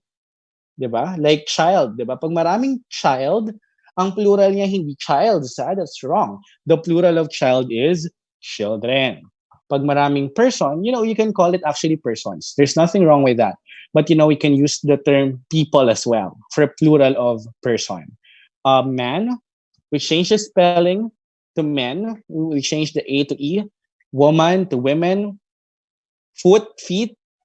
Mouse, mice. Ox, oxen. To make it plural. All right? So we are changing the spelling. All right? So may mga ganong cases na for you to make them plural, you change the spelling. All right? We also have, some of them have the same form in the singular plural. No? So ibig sabihin, we don't add S or ES kasi yung singular form niya, pwede na rin siyang gamitin for plural form. For example, sheep. Pag maraming sheep, you can call it a flock of sheep, or you can specify the number. You have 10 sheep, but you don't add S to sheep. No, you don't say sheeps. Okay? So sheep lang siya lagi. Even with the word deer. Pag maraming usa, you cannot say deers. Okay? You cannot add S to that. So a deer, to make it, to specify it's many, you say 7 deer for that instance. Right. I think this is the last one, the last rule for the pluralization of nouns. Right? Some nouns have occasional plural forms depending on context. This is what I discussed a while ago. No? Yung fish kasi singular siya, pwedeng ang plural niya ay fish na din if you are referring to the same kind of fish. Okay? But if you are referring to different kinds of fish, then you call it fishes. Peoples. When I was in high school, I thought my textbook in English is wrong for having the title peoples. Kasi sabi ko, no, yung plural na yung people, dinagdagan pa ng S. Di ba mali yun? But actually, I was wrong. It's only in college when I found out that, you can actually say peoples if you are referring to people from different ethnic groups. No? So that's pwede po. Let's say, you have their Indian people, you have their Malays, you have their Mangyan, you have their Igorot, and so on. So these are different indigenous groups. You can refer to them as peoples if they are representing different ethnic tribes. No? So how do we know kapag ganun dapat siya gamitin sa exam? Well, you have to read the sentence. If the sentence connotes that or denotes that, na, we are referring to people from different race and culture, then dapat people siya. But if the sentence is simple in the exam, like, there's some people who went to the party, then simpleng people lang siya, na plural ng person, which is people. Alright, food, again, I've mentioned this as an example a while ago. Kapag iba't ibang klase ng pagkain, you can call them foods. Pero, kahit ang dami mong kinakain, if you're just referring to one, if you're just referring, to a single serving, kahit iba-ibang pagkain yan, you just call it food. But if you're representing different cuisines, different kinds of food, you can call them foods, okay? Same with audience. Kapag kasi sinabi mong audience, pwedeng madami na yun eh. Like my audience, pwedeng 1,000 plus na yan. But if you are referring to different kinds of audience from different places, from different situations and contexts, then pwede mo siyang gawing audiences. Nothing wrong with that. But again, you have to read the sentence. You have to understand yung mga sentence na may encounter nyo dun sa examination. Because it's by actually identifying or understanding the real meaning of the sentence that you can make the right decision whether to use the plural form of these nouns. Kasi pwede silang maging plural without adding S to them. Alright? If they're referring, to a collection of or the same species and so on. All right, for nouns combined with modifiers, add S or ES to the noun.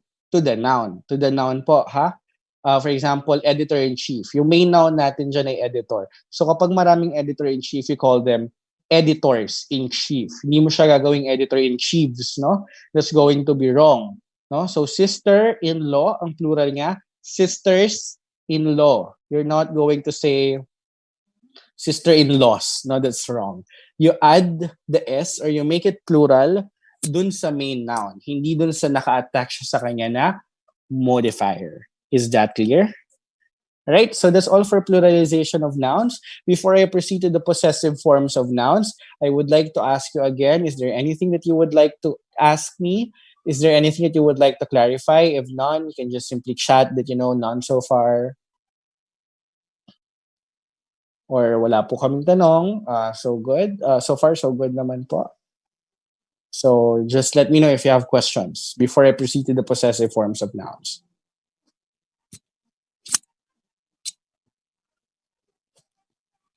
None so far. Thank you, Mildred. Right. If you have questions, take the opportunity to ask.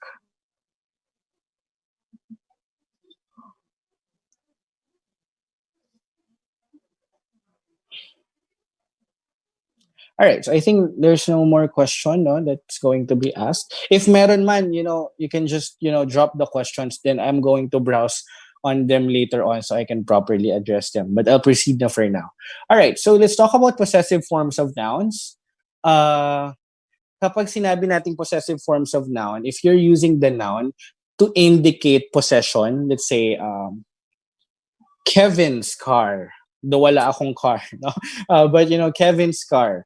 Right? Para mapakita yung possession na pag may maari ko yung car, the basic rule is to add apostrophe S. No? Kevin apostrophe S. Look at this example, no? Itong remedial. Remedial's balls. Medyo naughty itong example na to. Remedial's balls. Ang dami yung balls, no? Baka dalawa. So to indicate possession, you just simply add apostrophe S to remedial. Remedial is the noun. Okay, yun yung pangalan niya. So add apostrophe S balls. Okay, to indicate na possess niya yung balls na yun. Okay, so that's for most names. So Kevin's car. Leonardo's breakfast, something like that. So you just simply add apostrophe S to proper noun. To most of them, all right, but not to all. No, there are some instances that hindi siya possible, and we're going to go through them. All right, second one, for plural nouns, add only S. No? Ano ba yung mga examples ng mga plural nouns? So for example, children. It's not ending in S. So you say children's toys. Alright? That's fine. Kasi hindi siya nagtatapos sa S. But let's say yung plural ay nagtatapos sa S. Hindi mo na kailangan magdagdag ng S ulit. You just simply need to use apostrophe. Alright? So ano yung mga examples ng mga plural nouns na nagtatapos sa S na apostrophe na lang yung gagamitin? We have, let's say, ladies comfort room. Diba nagtatapos sa S yung ladies? You don't need to add apostrophe S, okay? You just need to add apostrophe to indicate possession to the room, all right? Or to the washroom or comfort room or whatsoever. Kanyari, maraming dogs. Tapos, they own a backyard because that's the place where they play, right? So, the dog's backyard. Just add apostrophe. Do not add S anymore. Kasi nagtatapos na sa S yung dogs. But if it's singular, na dog lang, then you need to add apostrophe S. Backyard. Alright. For singular nouns ending in S, add only an apostrophe. May mga singular nouns kasi na nagtatapos sa S. No? For example, boss. Diba? Singular yon.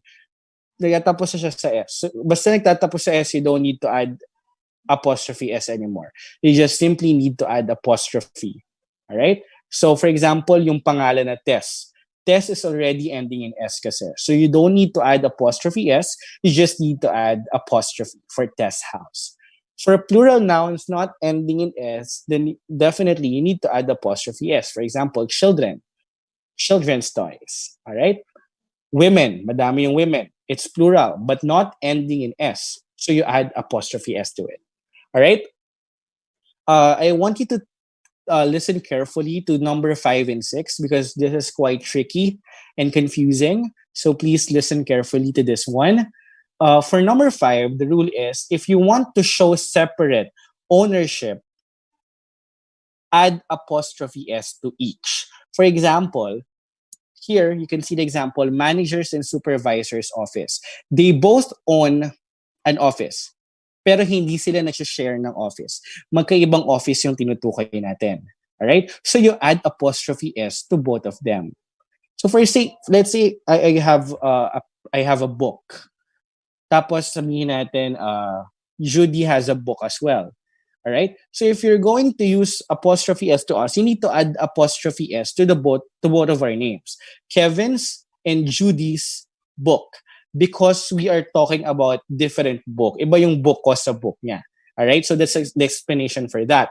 But if it's a joint ownership, let's say yung book na tinutukoy namin ni Miss Judy ay iisang book lang na parehas kaming dalawa yung owner, then you don't need to add apostrophe S to my name if I'm the first name in the sentence. So it could be Kevin and Judy's book. All right? You just need to add apostrophe S to the second noun in the compound subject or in the compound or in the two names or the second name, not to the first name. In the example I have in the presentation, you have here Batman and Robin. syempre, because they're partners, enemy ni Batman, enemy din ni Robin. So you don't need to add apostrophe S to Batman anymore because it's a joint ownership. You just need to add apostrophe S to Robin kasi siya yung pangalawang name. So Batman and Robin's enemies because they share the same enemies. Okay? Siguro they share the same car. But we're familiar with the story of Batman. They share the same car. So it could be Batman and Robin's car because they use the same car. Okay? So yun yung explanation for number 5 and 6. So again, just to wrap it up for the possessive forms of nouns, basta nagtatapos sa ed, just add apostrophe. If it's not ending in S, add apostrophe S. And if it's separate ownership, you have two names, add apostrophe S to each name. But if it's a joint ownership, parehas ng pagmamayari, then only add apostrophe S or apostrophe to the second name nearest to what's being or nearest to the possession. Right? So that's for the possessive forms of nouns. Do you have questions? Is there anything that you would like to ask? Because this is the last part of our discussion for nouns before we proceed to subject-verb agreement. So anything that you would like to clarify, ask about nouns? You may chat in the comment section, none so far, or wala pa naman po. It's okay, sir. So that I'll know if I'll proceed already.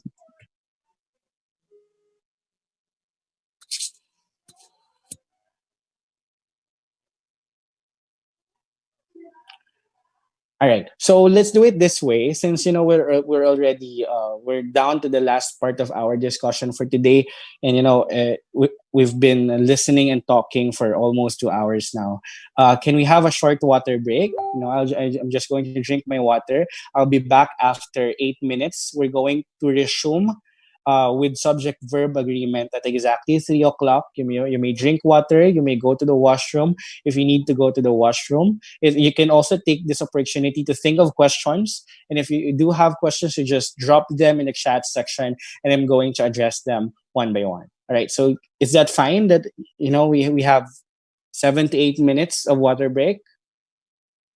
All right. If yes, I'll be back at exactly 3 o'clock. We're going to resume. I'm just going to drink water and go to the washroom. You do the same as well.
Right, so let's give it 1 minute to wait for the for others.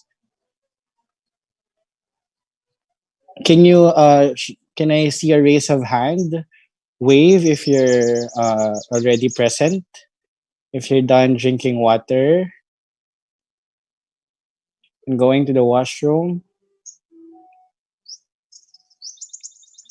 can you say present or here in the comment in the chat section so that I know if it's okay for me to start again?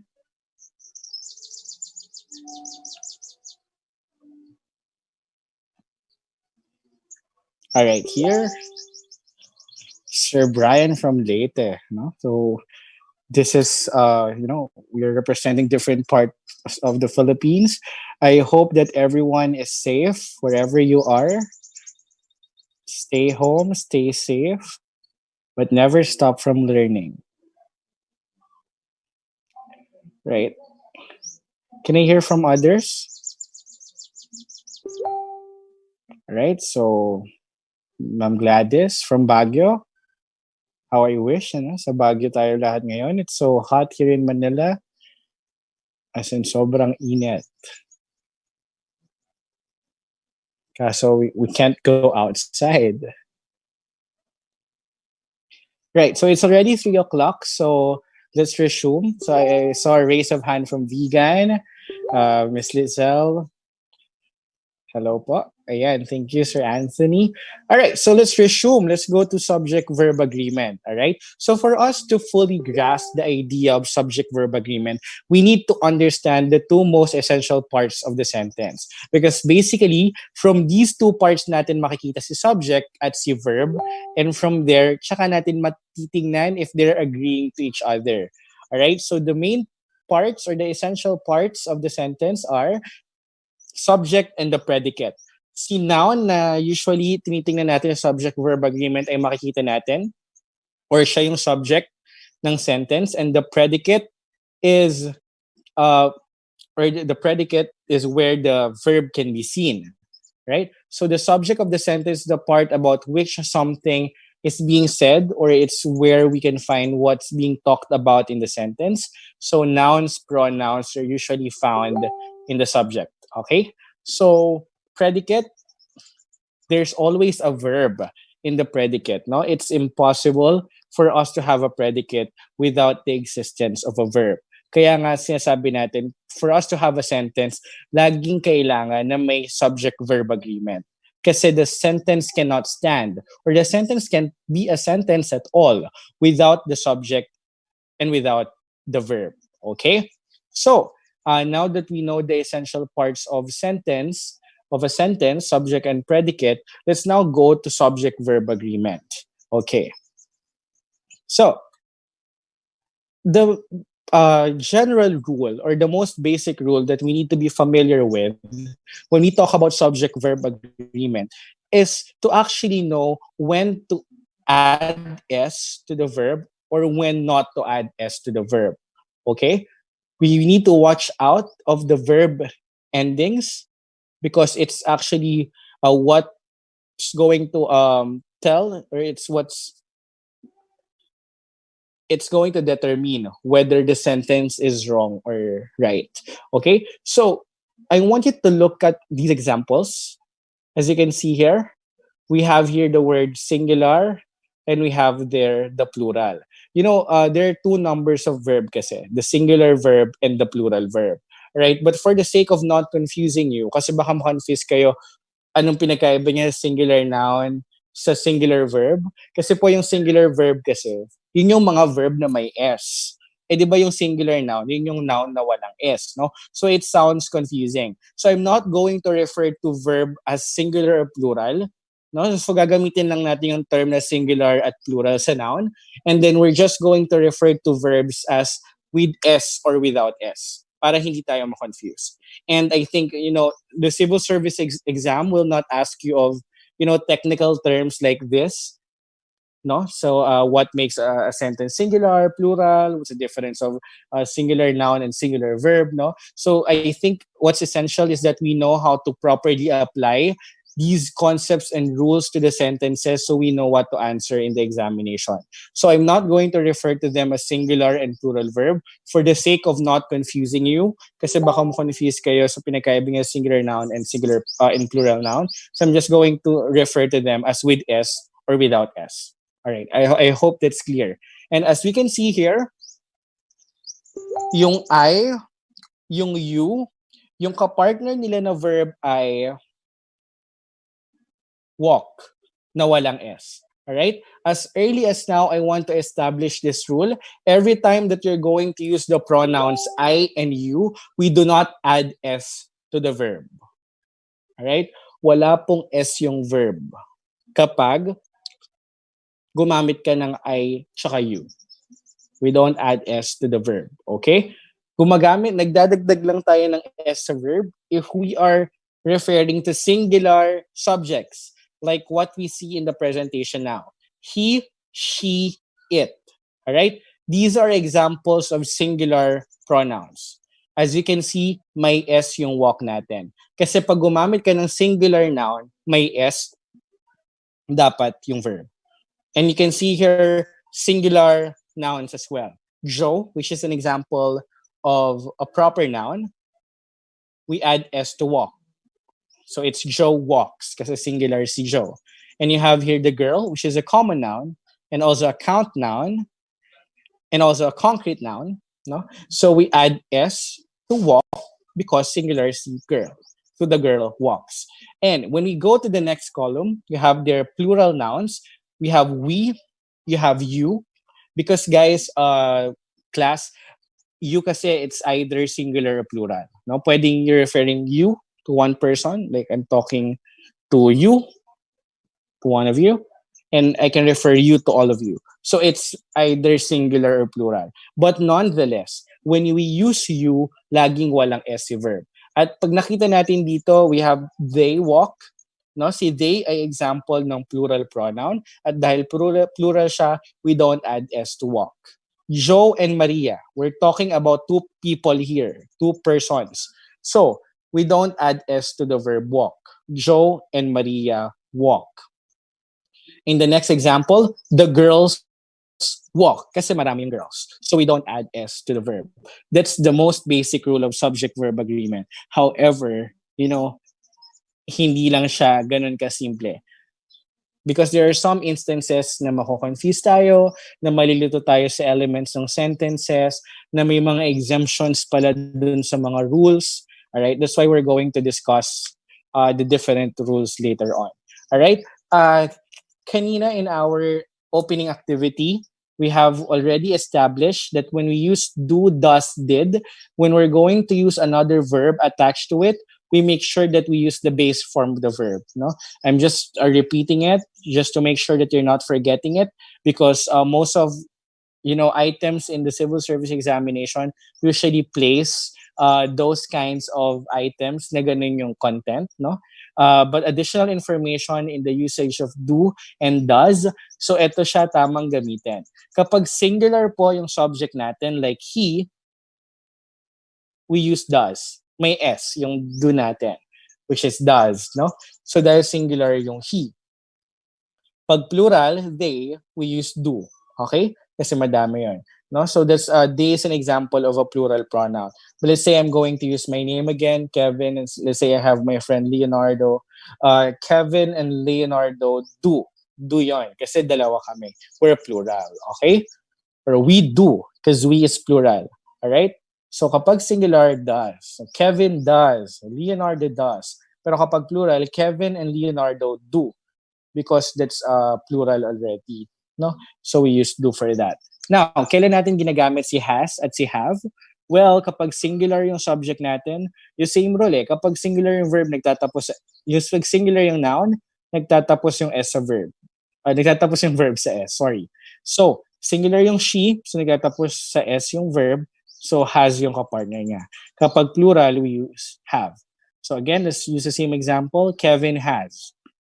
Leonardo has. Kevin and Leonardo have. They have. We have. All right. I hope that's clear. And for be verbs, well, the most commonly used be verbs for subject-verb agreement is and are. Kapag present tense, kapag past tense, we use was and were. Okay? We just need to note that kapag singular yung subject natin or yung noun natin, we use is or was. Is kapag nasa present, was kapag nasa past. Kapag plural yung noun natin, then we use are or were. No, are when it's let's just wait for the noise to All right. We use are for singular present and we use were for we use are for plural present. Kapag plural yung ating subject, we use are pag present. Kapag plural in the past yung ating subject, we use were for that. All right. So again, just for me to repeat, generally if the subject doesn't end in s, the verb will. If the subject does end in s, the verb will not. All right? So dapat ganun siya. Example, the girl, ang subject sa sentence natin yung a girl, which is a noun, and it's singular, so nagtatapos yung verb natin sa s. So we have here dances. But kapag plural yung ating subject, like girls, yung verb natin hindi nagtatapos sa s. So the girls dance, not dances. Okay? All right. So let's dive into the rules that we need to remember about subject-verb agreement. Rule number 1. 2 or more subjects joined by and are considered plural and the verb form without an s. So dapat walang s yung ating verb kapag yung ating subject ay plural. Kapag compound subject siya, gino-join ng and yung mga names or yung mga nouns natin dun sa subject. For example, Jan, John, and Bob walk to the store. Walang S yung walk kasi madami yung tao na tinutukoy natin. We're referring to Jan, John, and Bob. Plural subject, we don't add S to the word walk. All right, second example here. As you can see, Bob and his brothers, still plural, joined by and. We use walk without S. Walk to the store. Okay? Kasi plural po yung ating subject. Alright? So for plural subjects, you can identify it kapag pinagsasama ng and, usually plural yan, then we don't add S to the verb. But take note of this one, guys. Not all the time na may pinagsama ng and, automatic plural na yun. There are some instances na yung mga pinagsasama ng and ay acting as singular pa rin. These are the cases na kapag yung nire-refer natin ay joined together or laging magkasama or, it's universally accepted partners. Example, bread and butter. Alright? Yung bread and butter, hindi mo siya pwedeng sabihin na bread and butter are my favorite breakfast. Kasi bread and butter, when they're served, they're together. So that's singular. Lagi silang magka-partner. So you just refer to it as a singular subject. So bread and butter is my favorite breakfast. No? So yun yung exemption dito sa rule number 1 natin. Kasi may mga ganun kayong may encounter. So I just want to ask you from the chat box, aside from bread and butter, ano pa ba yung mga compound subjects natin na singular in sense? Meaning they're joined by and, but they act as singular. They act as one. I want to hear from you. So can you please chat your answers? Aside from bread and butter, what are the other examples you can think of compound subjects that are singular in sense? So I'll be waiting for you to chat your own examples. Aside from bread and butter.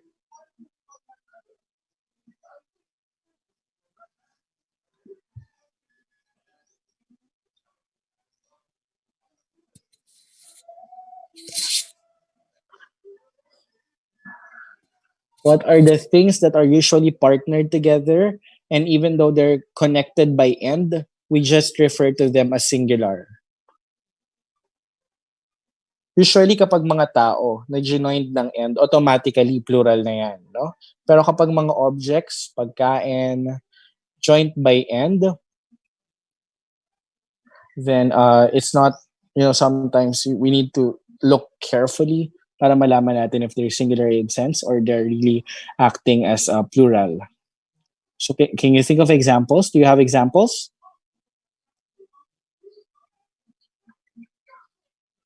Sige, I'll give more examples. So mauunahan ko kayo magbigay ng examples. Spoon and fork, di ba? Spoon and fork is necessary for you to eat lunch or to eat your dinner. Kasi laging magkasama naman yung spoon and fork. So it can be referred to as singular. So hindi siya spoon and fork are. It's spoon and fork is. Okay?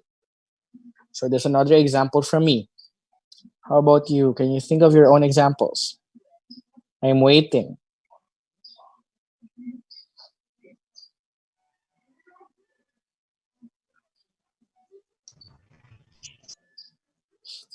Can you think of examples?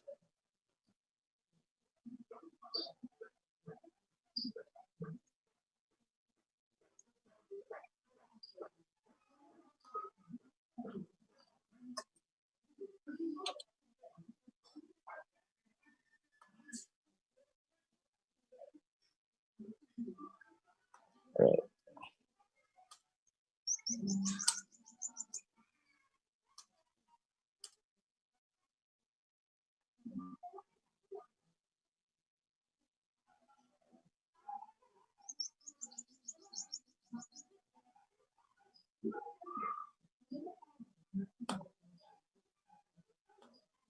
All right. Ham and eggs, that's a good example.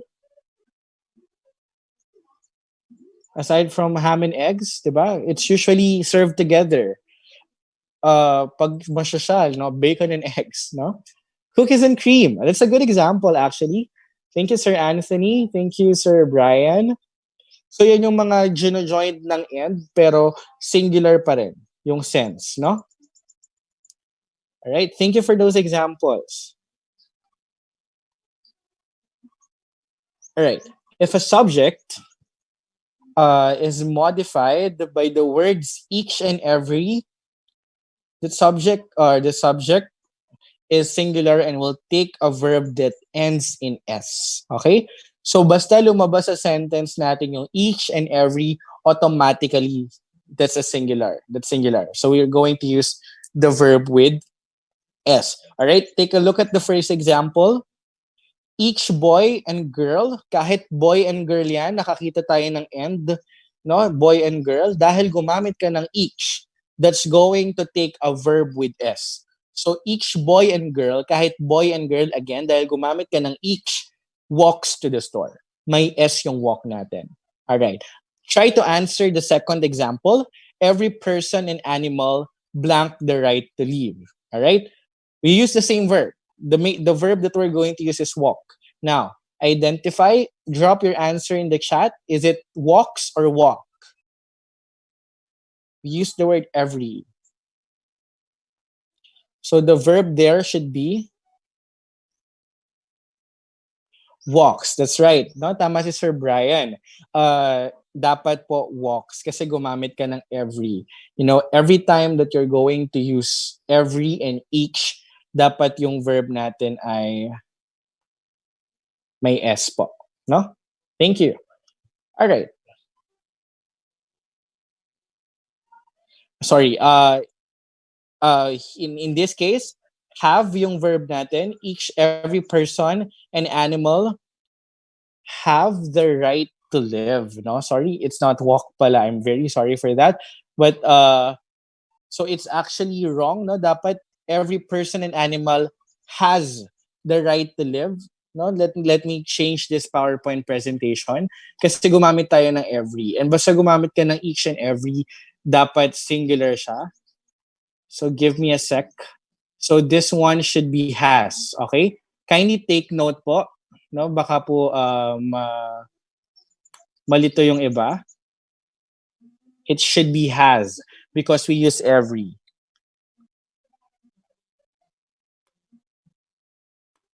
So this one, it should be has. Kasi basta gumamit tayo ng each and every, it should be singular. All right, so this is has. All right? Is it visible? Is the correction visible? All right. It should be has because the subject is every. We use every in the subject. So every time that we use each and every, it's always a singular. All right.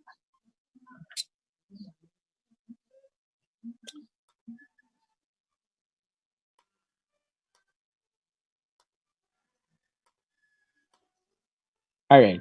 Let's proceed to the next one. So again, just to reiterate what I've mentioned kanina, no? Um,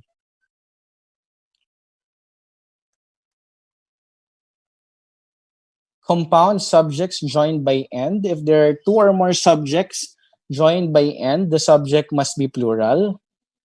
All right. And the verb will get or the verb will not get an S. No? The boy and girl, madami kasi yan, joined by end. So yung dance natin walang S. No? So the boy and girl dance or they dance.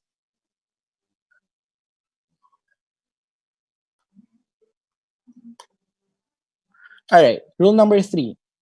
If plural subjects are joined by or, nor, or but, the verb must agree with the subject that is closest to it. So mag-agree si verb sa pinakamalapit na subject sa kanya.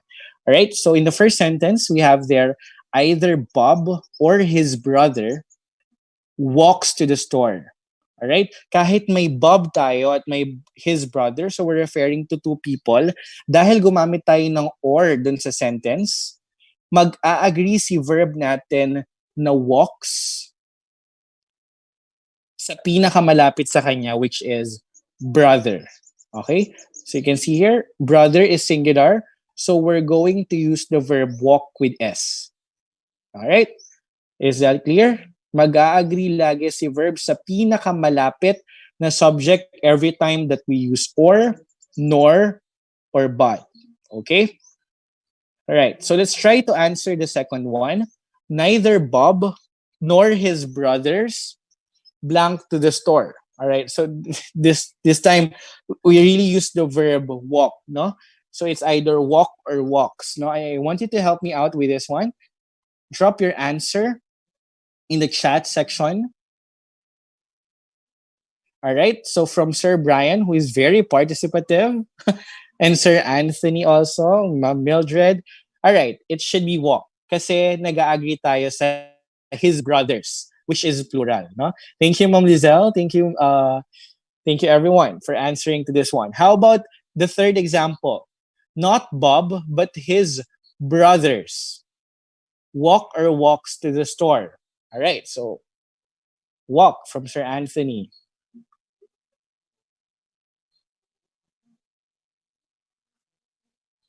All right. Very good, guys. So dapat po walang S. Kasi yung closest po na subject natin, sa ating verb ay plural. Kaya wala po dapat S yung verb natin. So thank you so much for participating with that. All right. So if there are two or more subjects joined by or, the verb agrees with the part of the subject closest to it. No? So that's what we just practiced a while ago. So just to sum it up, the professor or the students walk. No? Nag-agree si walk sa students. The students or the professor, dahil isa lang yung professor, yung pinakamalapit sa verb natin. Yung verb natin na walk ay nagtapos sa S. So walks the halls. All right. Indefinite pronouns are usually singular. Take note, usually singular, but not all the time. I'll provide you a list of the singular indefinite pronouns later. All right? But as you see here in the example, everyone walks to the store. Definitely the subject in the sentence is everyone, which is an indefinite pronoun, a singular indefinite pronoun. That's why we use walks. May S yung walk natin. Indefinite pronouns are confusing to some people kasi 'di ba, parang when we say everyone, parang it means lahat, 'di ba? Kapag tinagalog mo 'yan, lahat ay naglakad papunta sa store, 'di ba? So medyo confusing siya. But we just need to be very familiar of the different indefinite pronouns so that we know if we should use verb with S or without S. No, so if there's something that we need to memorize, it's one of the things that we need to memorize to to be really prepared for the examination. A handout will be given to you. I think if it's not yet given, it will be given later. It contains everything that's in my presentation, plus additional links that would help you. All right, so for your own guide as well. So nandun yung complete list ng mga indefinite pronouns and so on. All right, but let's try to answer the second example. Everything blank, back eventually. We use the word come. All right, so what is the appropriate verb to use in this sentence? Everything blank eventually, no? So, Sir Brian, no, very participative. Ma'am Gladys, thank you for answering. Ma'am Lizelle, you're right, no? It should be comes. Kasi yung indefinite pronoun natin na everything ay singular, no? So, we use comes for that. All right, watch out for everybody, no? Everybody loves grammar. Yung everybody is singular indefinite pronoun. So we use love with S, so that loves grammar. Everybody understands subject verb agreement, no? Kasi everybody is a singular indefinite pronoun. Here's the list that I'm talking about. In the handout, it's there, the list, no? So you have here the singular indefinite pronouns. It's actually hard to memorize all of them. There are quite many, so I don't suggest that kabisaduhin natin yung singular indefinite pronouns. If there are things that, I suggest for you to memorize, it's the plural, konti lang naman yan, and the singular or plural indefinite pronouns. No, para at least pag wala dun sa plural and singular or plural, you know that it's singular. You know that you should use verb with S when you encounter these singular indefinite pronouns in the examination. All right? So this list will be provided to you. Do not worry.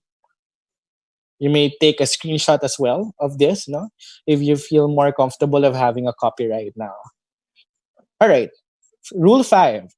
The subject of a verb is never in a prepositional or verbal phrase. You have to watch out for some intervening phrases or clauses in the sentence that might confuse you kung ano yung tunay na subject dun sa sentence.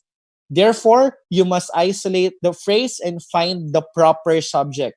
Ito yung usually na mga pitfalls or nagiging reason kung bakit nagkakamali yung mga test takers kasi may mga panggulo sa sentence. Take a look at this example.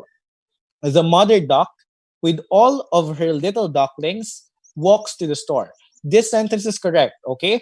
It's right na ginamit yung verb na walks with S kasi ang pinaka-subject natin in this sentence ay yung mother duck, the one na naka-bold, no? Hindi po yung little ducklings. Pero confusing siya. And I understand if some of you might be, confused about it. Kasi may S yung ducklings at parang kasama siya ng mother duck. But the thing is, it's in a prepositional phrase. Alright? So we should eliminate this one in the sentence. So we need to cross this out. Kasi intervening ito nakakagulo to dun sa ating sentence. We're not talking about the little ducklings. We're only talking about the mother duck, all right? So yung with kasi ay isang preposition. So one thing that you can do every time that you're going to encounter sentences like this, I suggest that the first thing that you do, you spot if there are prepositional phrases in the sentence, if there are prepositions in the sentence, then you cross that out. You will be allowed to write down on your questionnaire, if it's going to help you to really cross out those parts of the questionnaire, do so. All right, if that's going to help you, or practice spotting prepositions in the sentence, and make sure to clear them out kasi nakakalito sila. We're only talking about the mother duck in this sentence. Okay. All right. Second example, it's actually the same. It's right that we use walks kasi we're only talking about mother duck. Including all her ducklings is just an additional modifier that, distracts us in finding the right subject in the sentence. All right. So we cross this as well. It's not included in our subject. No, so we're only talking about mother duck, which is singular. All right. Sorry, I need to erase everything that there. All right. So the subject can never be part of a prepositional phrase. I'm that's what I'm talking about a while ago. No, the students in my class, it should be study because students here is plural. So the verb should not end in s. Okay. In my class is not the subject. It's a prepositional phrase introduced by the preposition in. Okay. So it's not part of your subject. Cross out these parts of the sentence kasi nakakalito lang yan. It's not part of your subject. Okay? So erase that one. All right. So here are some prepositions for your guide. Again, this is also provided in the handout that's given or that will be given to you. So ito yung mga words na dapat nyong hanapin sa sentences because definitely if you're going to find them, they are, they're prepositional, they introduce prepositional phrases and they might confuse you in identifying the right subject in the sentence. All right? But later on, I'm going to introduce you to an exemption rule. All right, but for now, just take note of this tip on you para mas madali or mas ma-practice nyo siya later on. All right, possible pitfalls. Ayan. Sometimes several words come between the subject and the verb. This is still in relation with the existence of prepositional phrases in sentences. For example, you have here the student, though she had lots of problems in other schools, that's very confusing. That's a clause. It's actually a clause. And that might confuse you in finding the right subject in the sentence. The subject in the sentence is student, not she, not had lots of problems, not other schools. May clue ka naman dito, no? May comma in introducing this one. So this is not part of your subject. It's just, an intervening clause, that can confuse you. So what you can do is to cross that out because it's not part of your subject. All right. So the student is our subject. So what do you think is the right answer? It should be, this is the right answer. It should be finds. Kasi student is singular. Okay? If you're going to make the sentence simpler, it's simply the student finds her new class easy. All right.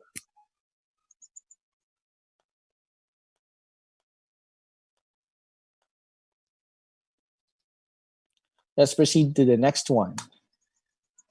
All right. Some indefinite pronouns and nouns will be singular or plural depending on the subject of the prepositional phrase. Ito yung sinasabi ko kanina na kailangan yung i-memorize. Yung mga indefinite pronouns na either singular or plural.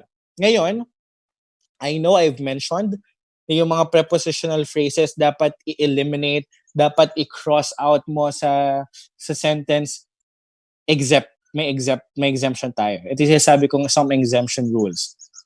Kasi kapag naka-encounter ka ng indefinite pronouns na either singular or plural, ito yung mga times na dapat i-consider mo yung of phrase. Okay? So in this case, yung object of the preposition matters or yung prepositional phrase nagmamatter. So this time, hindi mo siya dapat i-cross out. Sorry. All right. So you can see here the example. Some of the students are gone. Yung some kasi, it's an indefinite pronoun that's either singular or plural. Kaya siya either, kaya minsan singular, minsan plural, kasi nakadepende siya sa prepositional phrase. The prepositional phrase in the sentence is of the students. Dahil yung students ay plural, si some mo ngayon ay magiging plural na din. Kasi nakadepende nga siya sa prepositional phrase mo.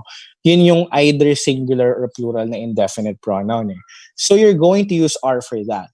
Because you use some and the attached object to some is students, which is plural, you're going to use are. So for the second one, what's the answer?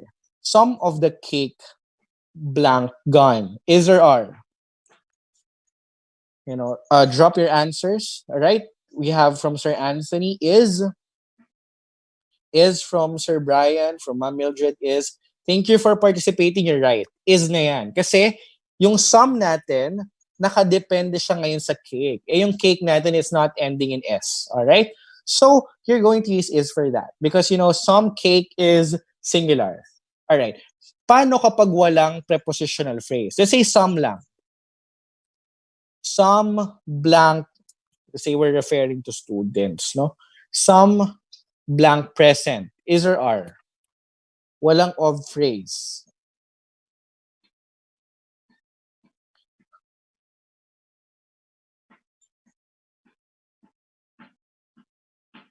Alright, no? So dahil automatically kapag walang of phrase, we identify them as singular. Okay? Singular po yan. Kapag wala siyang kasamang iba.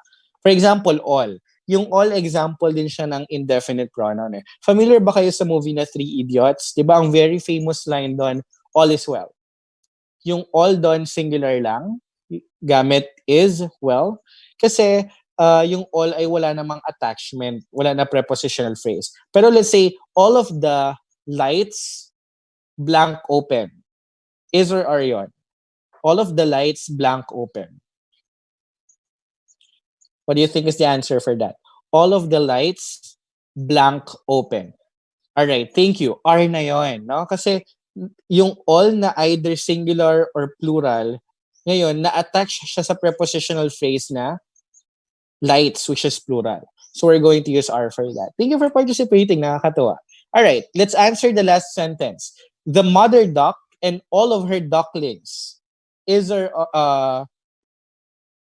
let's use the verb walk again. The mother duck and all of her ducklings walk or walks to the store.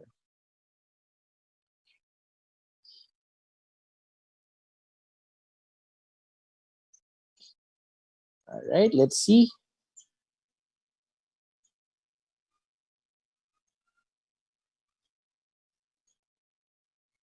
All right, ayan, may nagbago na ng answer, no? All of her ducklings, no? Plural yon. So we don't add S to the verb. So ang tamang sagot dito ay walk lang. Kasi yung ducklings ay plural eh.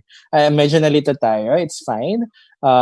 Again, all is either singular or plural. So nakadepende siya ngayon sa ducklings. So yung ducklings ay plural. At kapag plural yung subject natin, di ba, hindi tayo naglalagay ng S sa verb. So dapat walk lang siya. Alright po. Thank you. So again, to show you the list, eto ulit yung mga examples ng singular or plural na indefinite pronouns. These are, we need to watch out of these things. Kasi nakadepende yan sa prepositional phrase. On the other hand, ito pong mga ito, lagi po itong plural. Okay? Basta makita niyo yan sa sentence, they're always plural. Alright, rule 7. When a collective noun, such as a family, group, committee, or class, or subject, most of the time, the verb will end in S. Again, most of the time. For example, the family, with all my crazy cousins, always blank to the store. Can we use the word go here? So is it go or goes? My family, with all my crazy cousins, always blank to the store. Go or goes?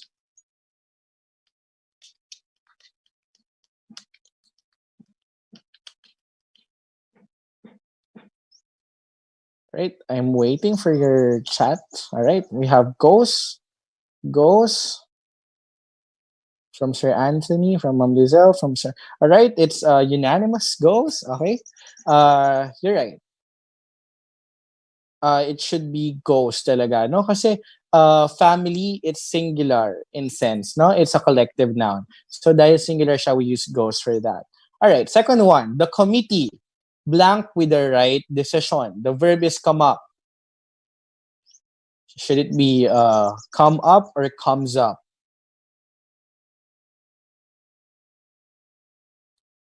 All right, let me see your answers. Comes up from the comment section. Okay, that's right. It comes up. Kasi po, committee is a collective noun, singular in sense. No? At kapag binasa mo yung sa sentence, they're in agreement and they're able to come up with, with their own decision. So that's right, comes up. How about the last sentence?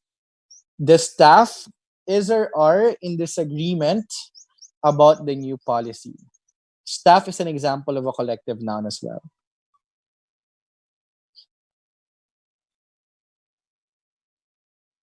I remember kanina, I told you that sometimes you have to read the sentence to get the context because not all the time yung mga collective nouns ay singular.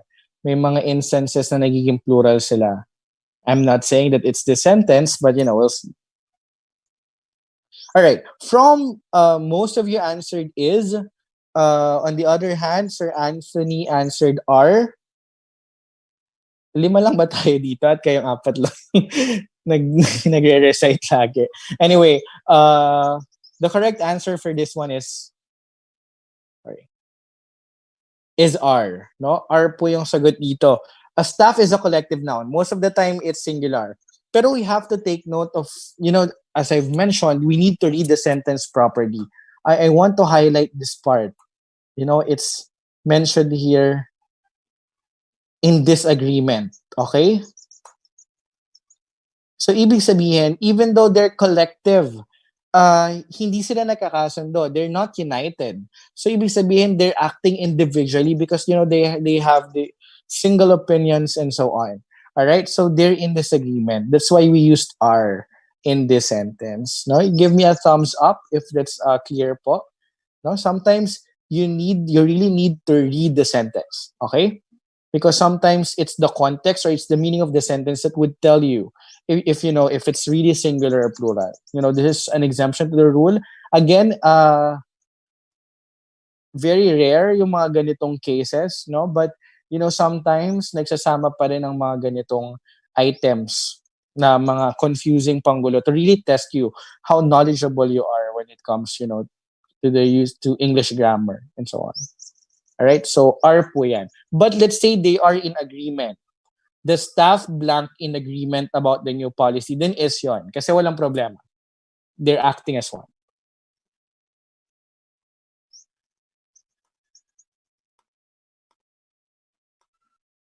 All right? Let's proceed to the next rule. All right. Ito yung this one, may mga nouns kasi na talagang nag-end in S. All right? Few nouns such as economics, moms, measles, or news, they really end in S. And even though they end in S, they're singular. Okay? So baka malito tayo minsan, no? Talagang nagtatapos sa S yung mga words na to. So singular sila. Like economics, no? Economics is her favorite subject. Nagtatapos siya sa S. Pero hindi ibig sabihin nun, plural siya. Kasi yung word talaga na yun ay nagtatapos sa S. Right? Yun lang naman yung rule number 8. That's very simple. So, same yan. News is my favorite TV show to watch. Ganyan. Measles is the disease that she is experiencing right now. Mumps is mathematics is, diba, it's ending in S. All right, rule number 9. When the subject is a unit of measurement of time, distance, money, weight, etc., yon, kapag ito ay unit of measurement, sila po ay singular at dapat yung verb natin nagtatapos sa S or ang gagamitin natin sa kanila ay is. Okay? For example, 10 pounds of chocolate is too much to eat at once. 10 pounds is a subject. It's a measurement. It's a unit of measurement. It's always singular. Alright? So ako kahit kumain pa ako ng 10 pounds of chocolate, tas after nun, maging 150 kilos na ako, 150 kilos is my weight. Is pa rin siya, kahit gaano ako kabigat. No? Kasi yun po ay unit of measurement. It's always singular. Alright? You also have your feet, 13 feet of kite string tangles. No? Gumamit tayo ng tangles na verb with S kasi po singular yung subject natin na 13 feet. Alright. I just want to include this, additional rule for subject-verb agreement. How about kapag fraction or percentage yung subject natin? For example, 1/4 blank is present. Ano yun? 1/4 is or are present. For Sir Brian, sabi niya is daw. 1/4 is present. I want to hear from others.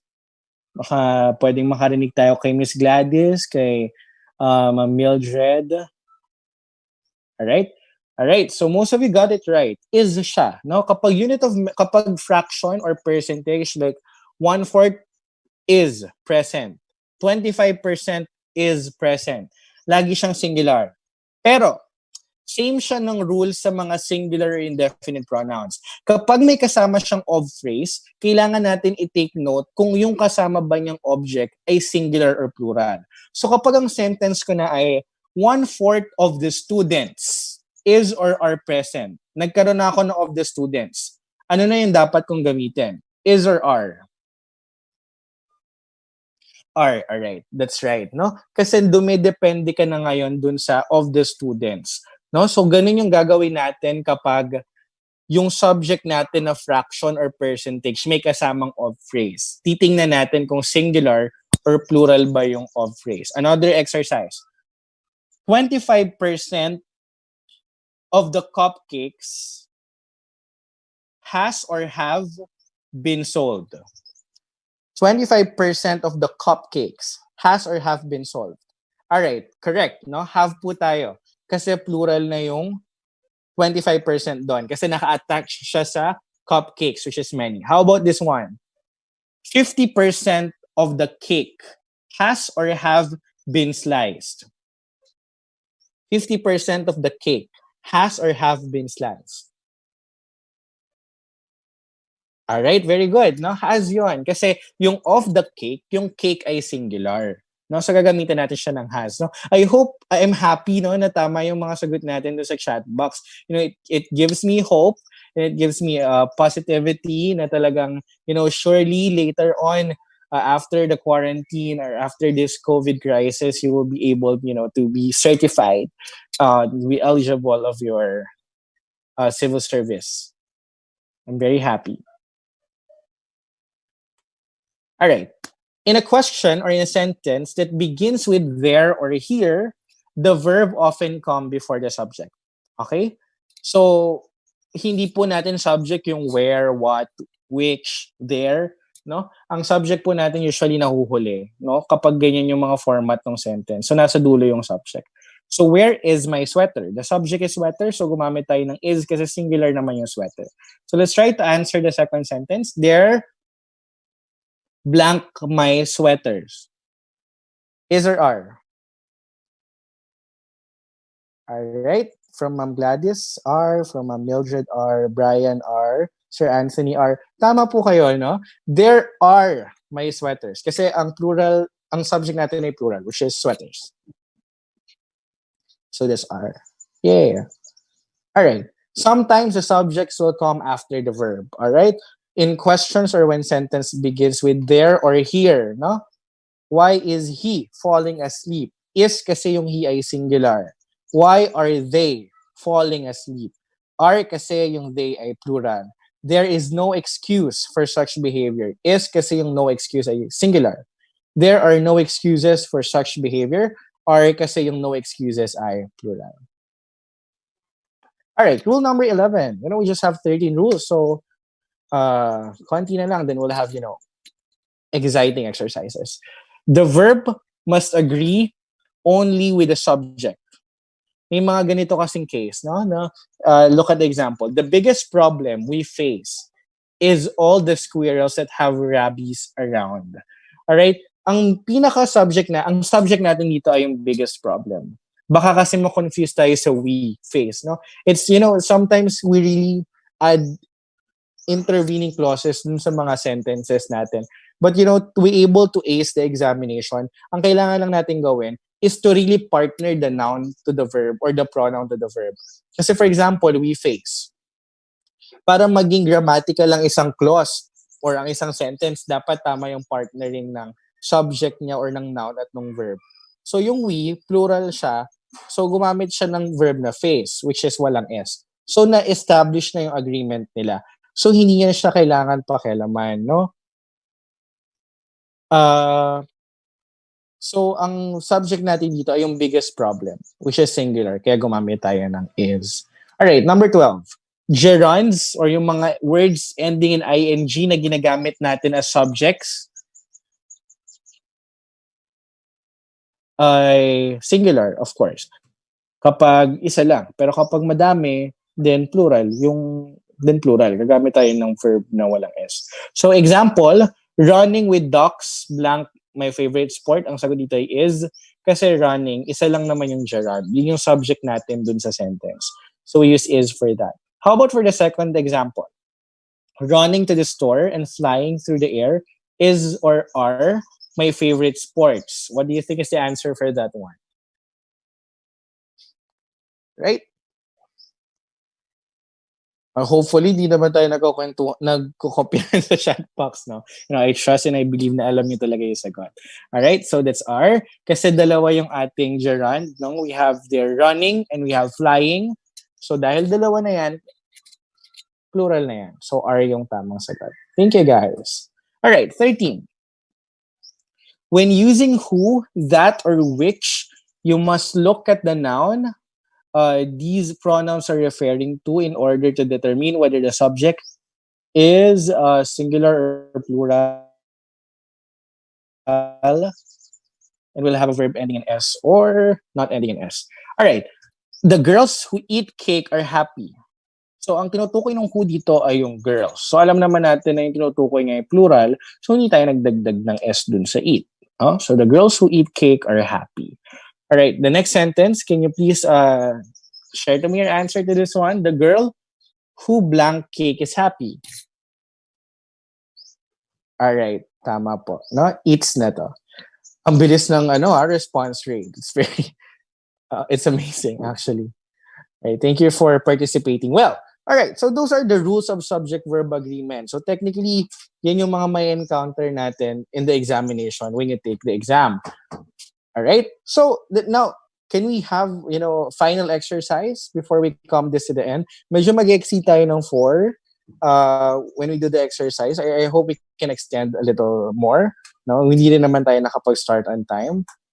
So just to remember, in taking the grammar drills that I'm going to show you, take note that the subject and verb are the skeleton of every sentence. Make sure you fit those two important parts together correctly, because it's only after doing that you will be able to identify the right answers or the errors in the sentences that will be shown to you in your examination when you take the civil service exam. All right, so are you ready for some grammar drills? If you are, this is what we're going to do. I'm just basically going to ask you the appropriate verb to be used in the sentences, and then you chat in the chat box kung ano yung sagot niya, and hopefully we get all the items correctly. So let's start with the first one. All right. So here's our first sentence. So we have two options, was or were. I'm going to read the sentence once, and then you provide me your answer. Okay? Our order for these goods was or were placed yesterday. So what do you think is the answer for that one? Right? We have were. We have were. We have was for from Armani Miguel, Sir Armani. We have was from Miss Lizelle. We have were from Mr. Anthony. All right. Before I reveal the answer, I want you to chat in the chat box kung ano yung sa tingin yung subject ng sentence natin. Tell me the subject of the sentence. What do you think is the subject of the sentence?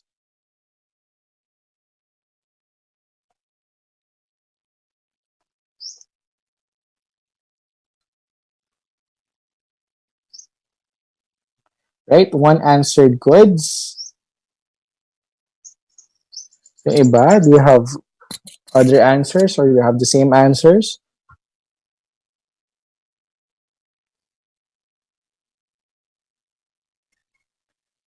All right. I think everyone has responded already.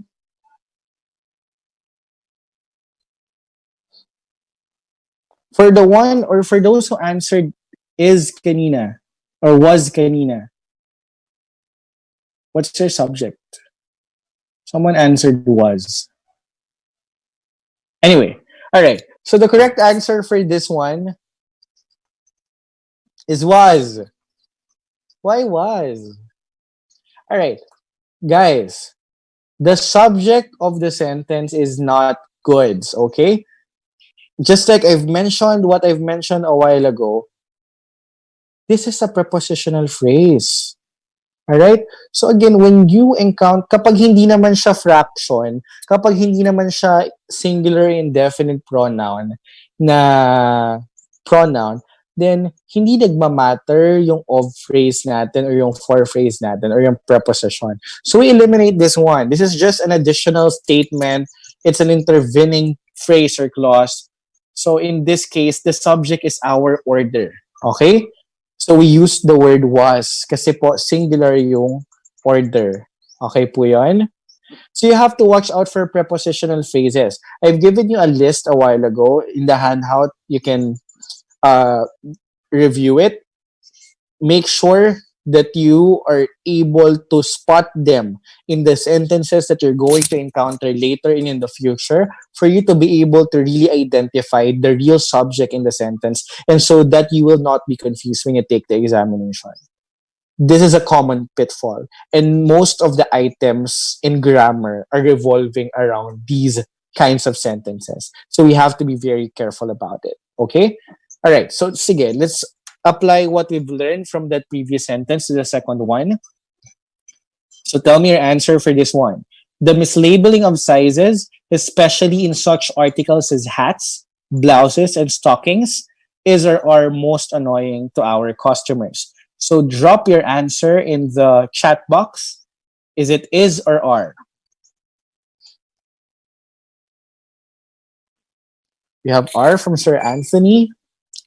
We have R from Gladys. We have R from Giselle.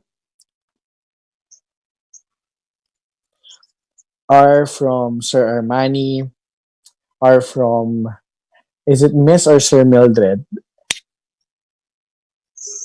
All right. Sige, before I reveal the answer, give me your subject in the sentence. What is the subject in the sentence?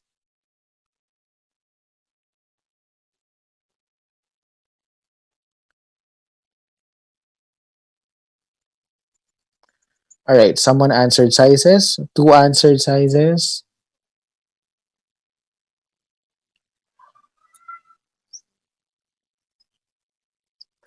All right. The answer for this one is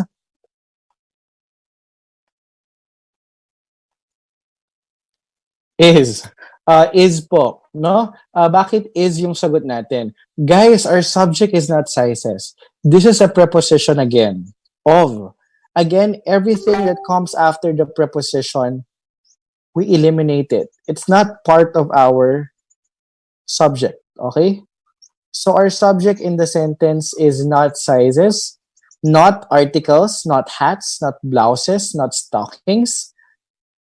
Our subject is mislabeling.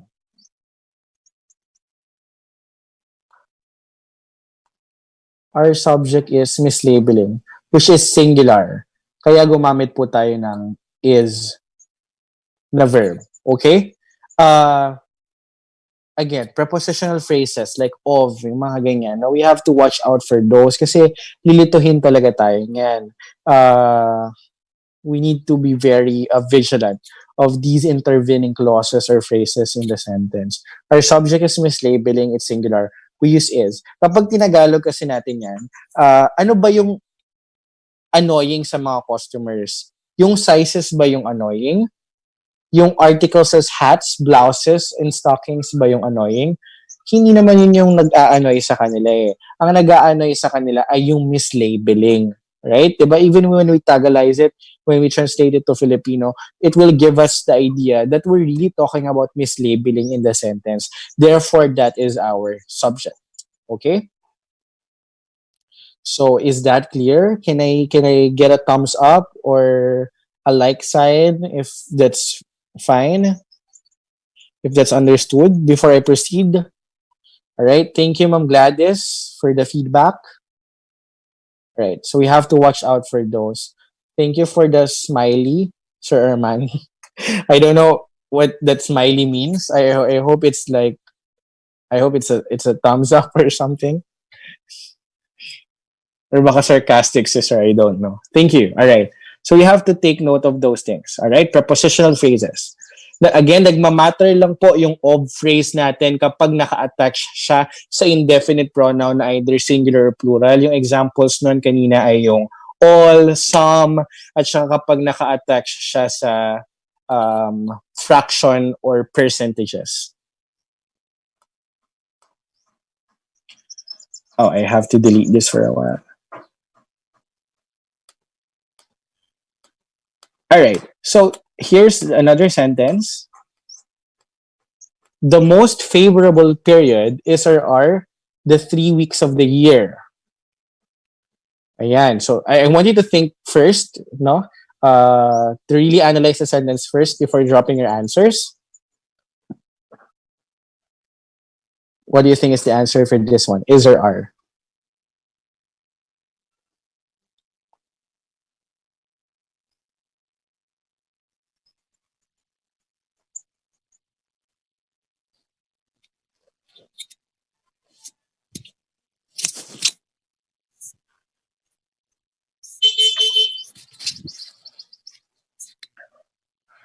Right?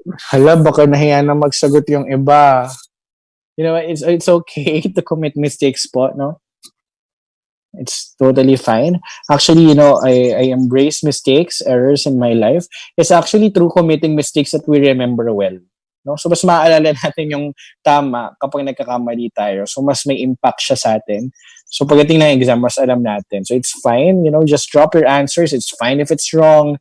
It's good if it's correct, you know, but it's, you know, if it's wrong, then it's a very good learning experience. We remember that more. All right. Most of you got it right. The answer is, ang dami ko kasi sinasabi, no? Oh, yes. The answer is, no? Tama po tayo. The answer is. Okay?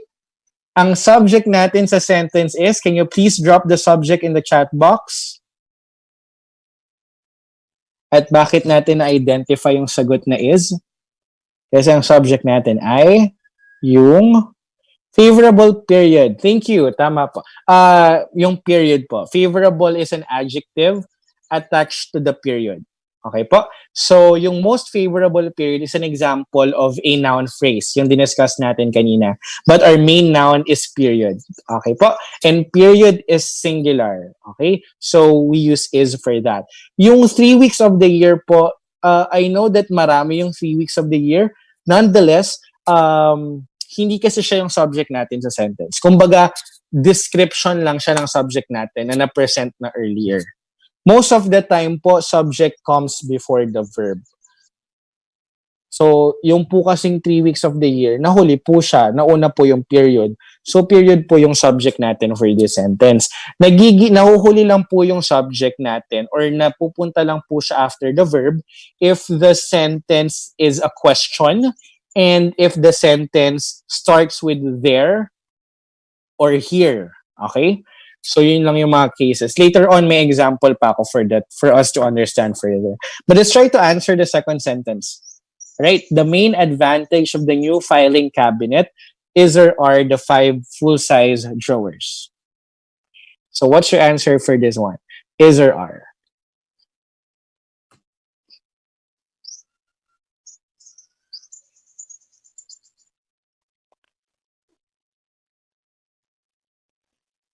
All right? Are from Sir Brian. Ito, Sir Brian. You can still change your answer if you want.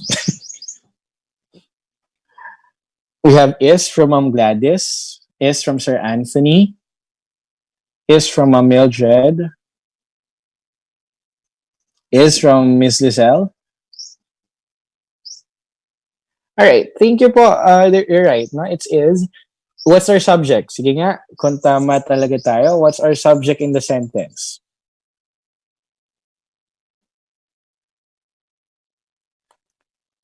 Very good. No, it's the main advantage. Again, I'm crossing out this one of the new filing cabinet. This is another prepositional phrase and it's not part of our subject, no? Baka kasi akala natin filing cabinet yung subject, no? It's advantage. You're getting it. Thank you so much, no? It's a very good, very good, very good. All right.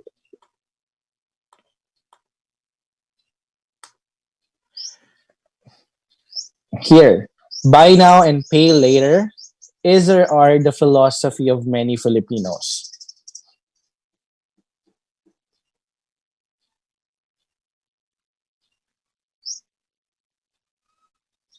All right, from the answers are coming in. Correct. No, it's is. No, it's the same with what you've provided to me a while ago. Diba? Cookies and cream, bread and butter, spoon and fork. You're able to give those examples kanina. You know, it's the same with this one. It's singular in sense. Buy now and pay later. They always come together. It's singular in sense. So you're right when you answered yes. Very good. All right, next sentence. 200 pesos is or are a lot of money to pay for a necktie. Right? Is.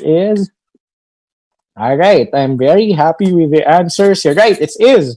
No, kasi po, when we talk about, unit of measurement, it's always singular. Money is a unit of measurement. Kahit 1 million pesos pa and 1 trillion, it's still going to be is. Okay? Kasi it's a unit of measurement. Same with the weight, height, temperature, if it's gallons, kilometers, distance, we refer to them as singular subjects. All right, thank you. All right. Here, actually may clue na dito no sa ating sa ating title, no. Delayed daw yung subject natin. All right. Still unsold from the original lot is or are 3 generators. Ano yung pinag-uusapan natin sa sentence? Is it is or are?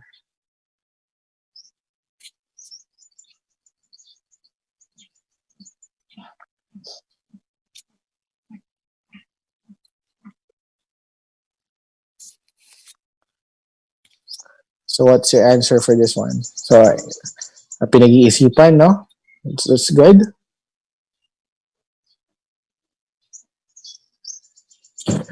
R. All right. From Sir Brian Bruce, his answer is R. From Sir Anthony R. Ma'am Mildred R. All right. Tama po, no? R is the answer. Our subject in the sentence is, what is our subject? Generators. All right. Thank you, Sir Brian. That's right. Next sentence. There was or were 5 packing cases in the shipment.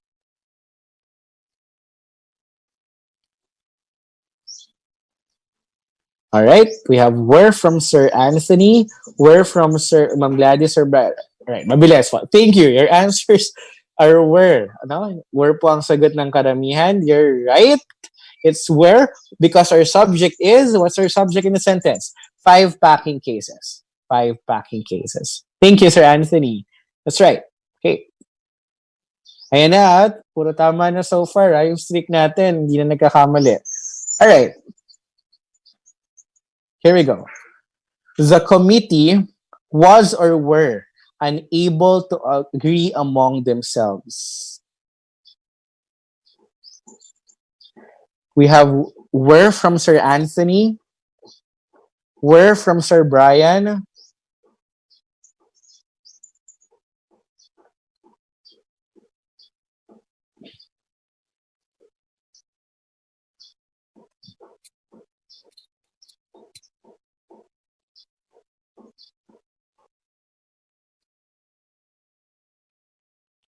how about the others?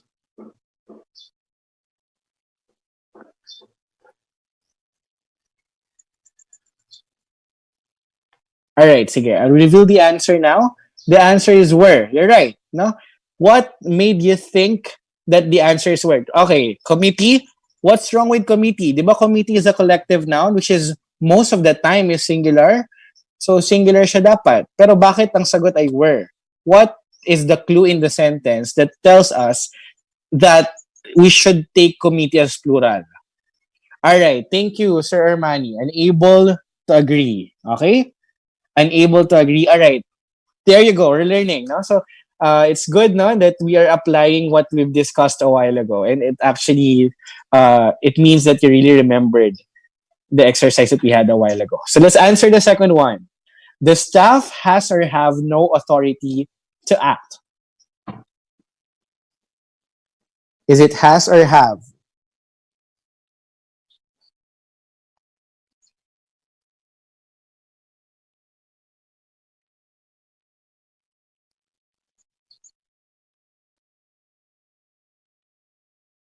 Others are thinking. Sige lang po, take your time.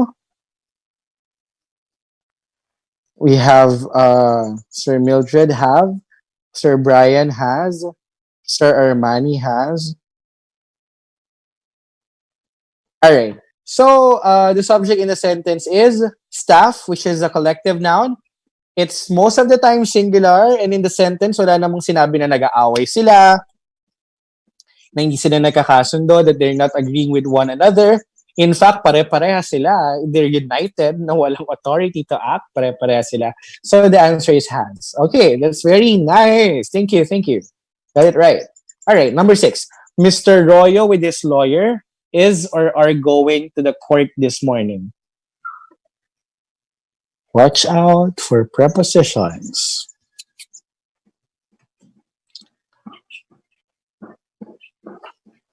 What's your answer to this one? All right, okay, answers are coming in. From Sir Anthony is. All right, everyone answered is. Okay, the correct answer is because our subject is. What's our subject in the sentence?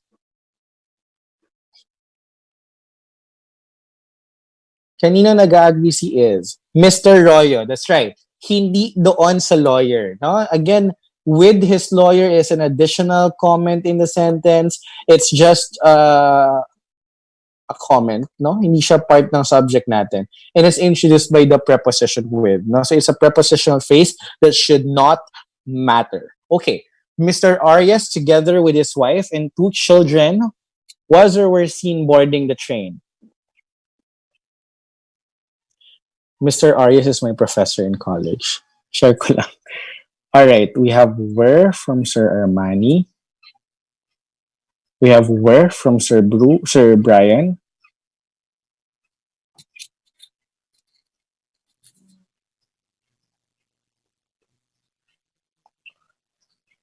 We have were as answers.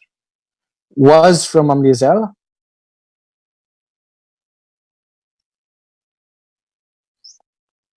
Was from Ma'am Mildred. Was from Miss Gladys. All right. Sige, before I reveal the answer, what is the subject in the sentence?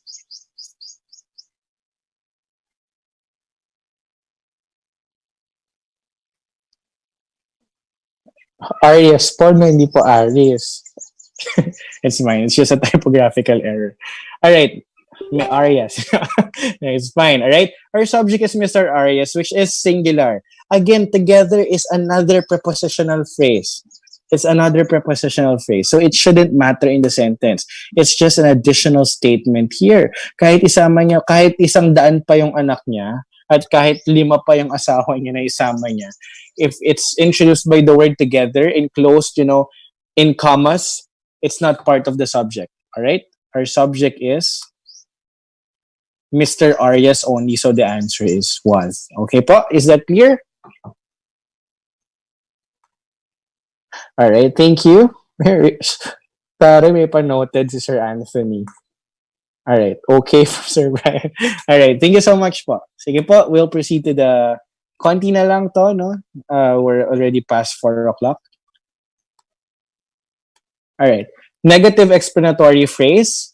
The players, not the coach, was or were standing on the field. What do you think is the answer to this? Where? Okay, from where? From Sir Armani. Si Sir Armani may profile picture na. Dapat yung iba din meron para mas para mas ma-feel ko na may kausap ako, di ba? Tsaka yung mga future lectures niya pa. Alright? So, answers were, tama po kayo, no? Kasi ang subject natin ay yung What's our subject? Sige po. Feeling ko ready na mag-type yung iba ng subject eh. So sige po, i-send nyo na po yung na-type nyo na subject. Players, okay? Not the coach. No? Yun na, hindi na nga yung coach eh. Sinabi na nga na hindi yung coach. No? So the players. Not Mr. Diaz, but his subordinates was or were reprimanded. Was or were. Alright. Were. Kasi po ang ating subject ay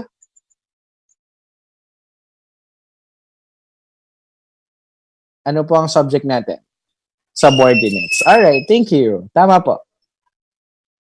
Not Mr. Diaz. No, hindi po si Mr. Diaz yung ating subject. Kaya po were yung sagot natin kasi marami yung subordinates. Alright, eto, diniscuss natin to kanina, no? Words such as each and every farmer, labor, and consumer is or are involved. Right? Okay, no? Kasi basta gumamit tayo ng each and every, it's always singular. Is po yan. Nausod lang ng konti, no? It's is. Alright. Compound subjects. You and I, am or are going together.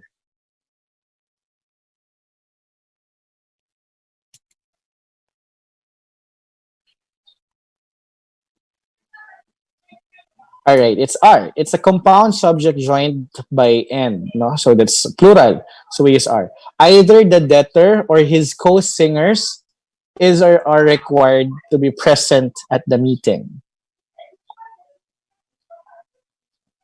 Either the debtor or his co-singers is or are required to be present at the meeting.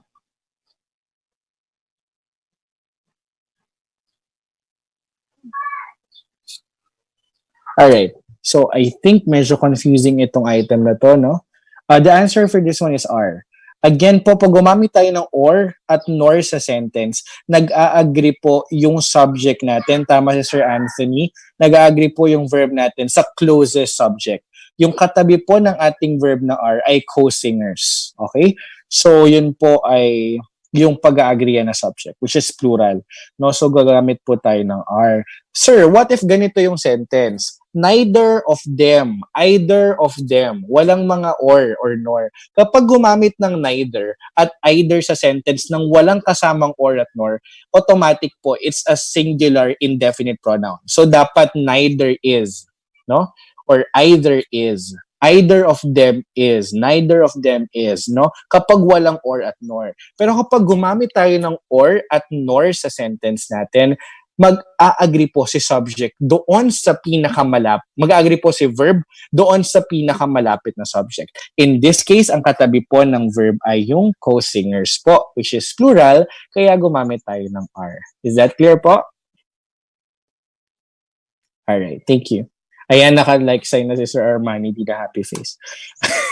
Alright, 10. Words such as some, part, and none. No? Na-touch na din natin kanina to, especially for some. In these cases, dito nagmamatter yung object of preposition. So, hindi na natin i-cross out yung mga of phrase dito. No? So, let's answer. Some of the paint has or have.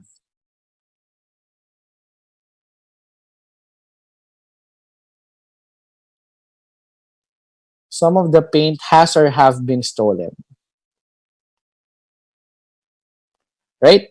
Answers are coming in. Alright, so far, lahat are, has ang sagot. Has, alright, that's correct, no? Nag-agree siya sa paint, no? Kasi yung kasama ng some ay singular, paint, no? Some of the papers is or are missing. Alright, so ito are na to. Kasi nag-agree na siya sa papers. Kasama ng some. Same rule applies to part and none. Okay? So, part of the oranges is or are. Part of the oranges is or are mine. Alright, so tama po yung sagot na pumasok so far. It's are. Okay? Part of the shipment is or are going. Alright, is. Kasi po, shipment is singular. None of the bank's officers is or are.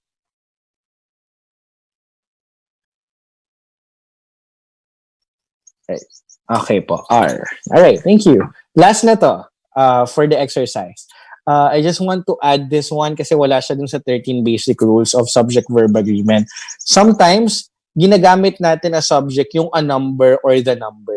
Okay? Kapag a number po, yung ating subject sa sentence, lagi po natin siyang i-identify as plural. Okay? So, ang gagamitin natin for a number is were. Okay? Wala po tayong pakialam sa well-known businessman. Hindi po natin siya titingnan. It's the fact na gumamit ka ng a number. A number. It's always were. It's an isolated and a special rule in subject-verb agreement na basta gumamit ka ng a number or the number in a sentence, ito yung rule na ina-apply natin. So pag a number, it's were. Pag the number of people involved, it's was. The explanation behind this is because kapag sinabi mo kasing a number, you're not certain. You know, it's open to, it's not specific. It's general. The mere fact na gumamit ka ng article na a. But pag gumamit ka ng the, it's a specific number, meaning it's very concrete and specific kung ano yung tinutukoy nating number. Kaya we are understanding it as singular po. No? So the number was, a number were. Okay? So, yun po. No additional rule lang. So, you may take a screenshot of this. Kasi wala to dun sa 13 rules kanina. But, in case it appears in the examination, at least you know what to answer. That's what's more important. Alright. So, I think that's everything that, I need to discuss about nouns and subject-verb agreement. I think I pretty touched everything that's necessary to equip you for the examination. So if there are things that are still, not clear, or if there are things that you need to clarify, it's your last and final opportunity to ask questions to me face to face. All right. So you may drop your question kung meron na doon sa ating kung meron man doon sa ating chat box, and if wala na, then I'll be saying my final words na for each and every one of you. All right, so do you have any questions, Paul, before we officially end?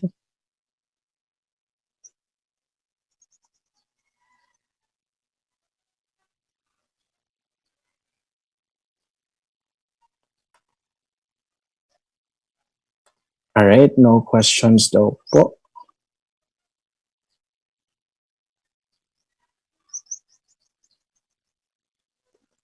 None for Miss Gladys. How about for the others?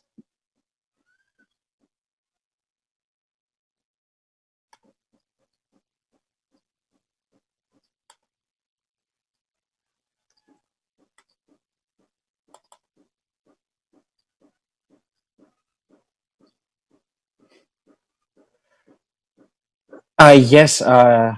It's if it's not yet given, it's going to be provided to you by our beloved, our friendly review coordinators. It's going to be given to you, po, Sir Brian. So don't worry about that. Everything in my presentation is there. And I also noted some of the links that can help you para ma-practice yung mga online quizzes. May mga links din po ako shinare for you to be able to practice on your own. Everything that's related to the topic that's discussed today.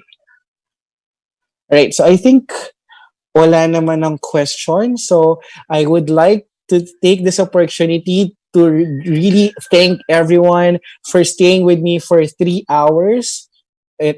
More than 3 hours, I guess. Maraming salamat sa pakikinig, and thank you for being so participative by, commenting your answers through the comment section, through the chat section. I'm truly grateful, and I'm very happy and honored, to be given this opportunity to share what I know to you.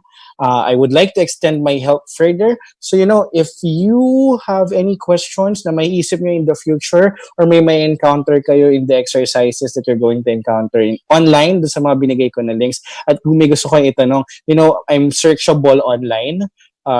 Just type sa Facebook Kevin Hernandez, and I believe my profile will appear, and you can message me and ask me anything that you want to ask. I'll be very willing to do that for you. But for now, I hope that everyone is safe and healthy, and I pray for the welfare of everyone, and I pray for your success in your upcoming examination. All right, so maraming salamat po, at God bless po sa ating lahat. Thank you for choosing CBRC. Thank you for spending this afternoon with me.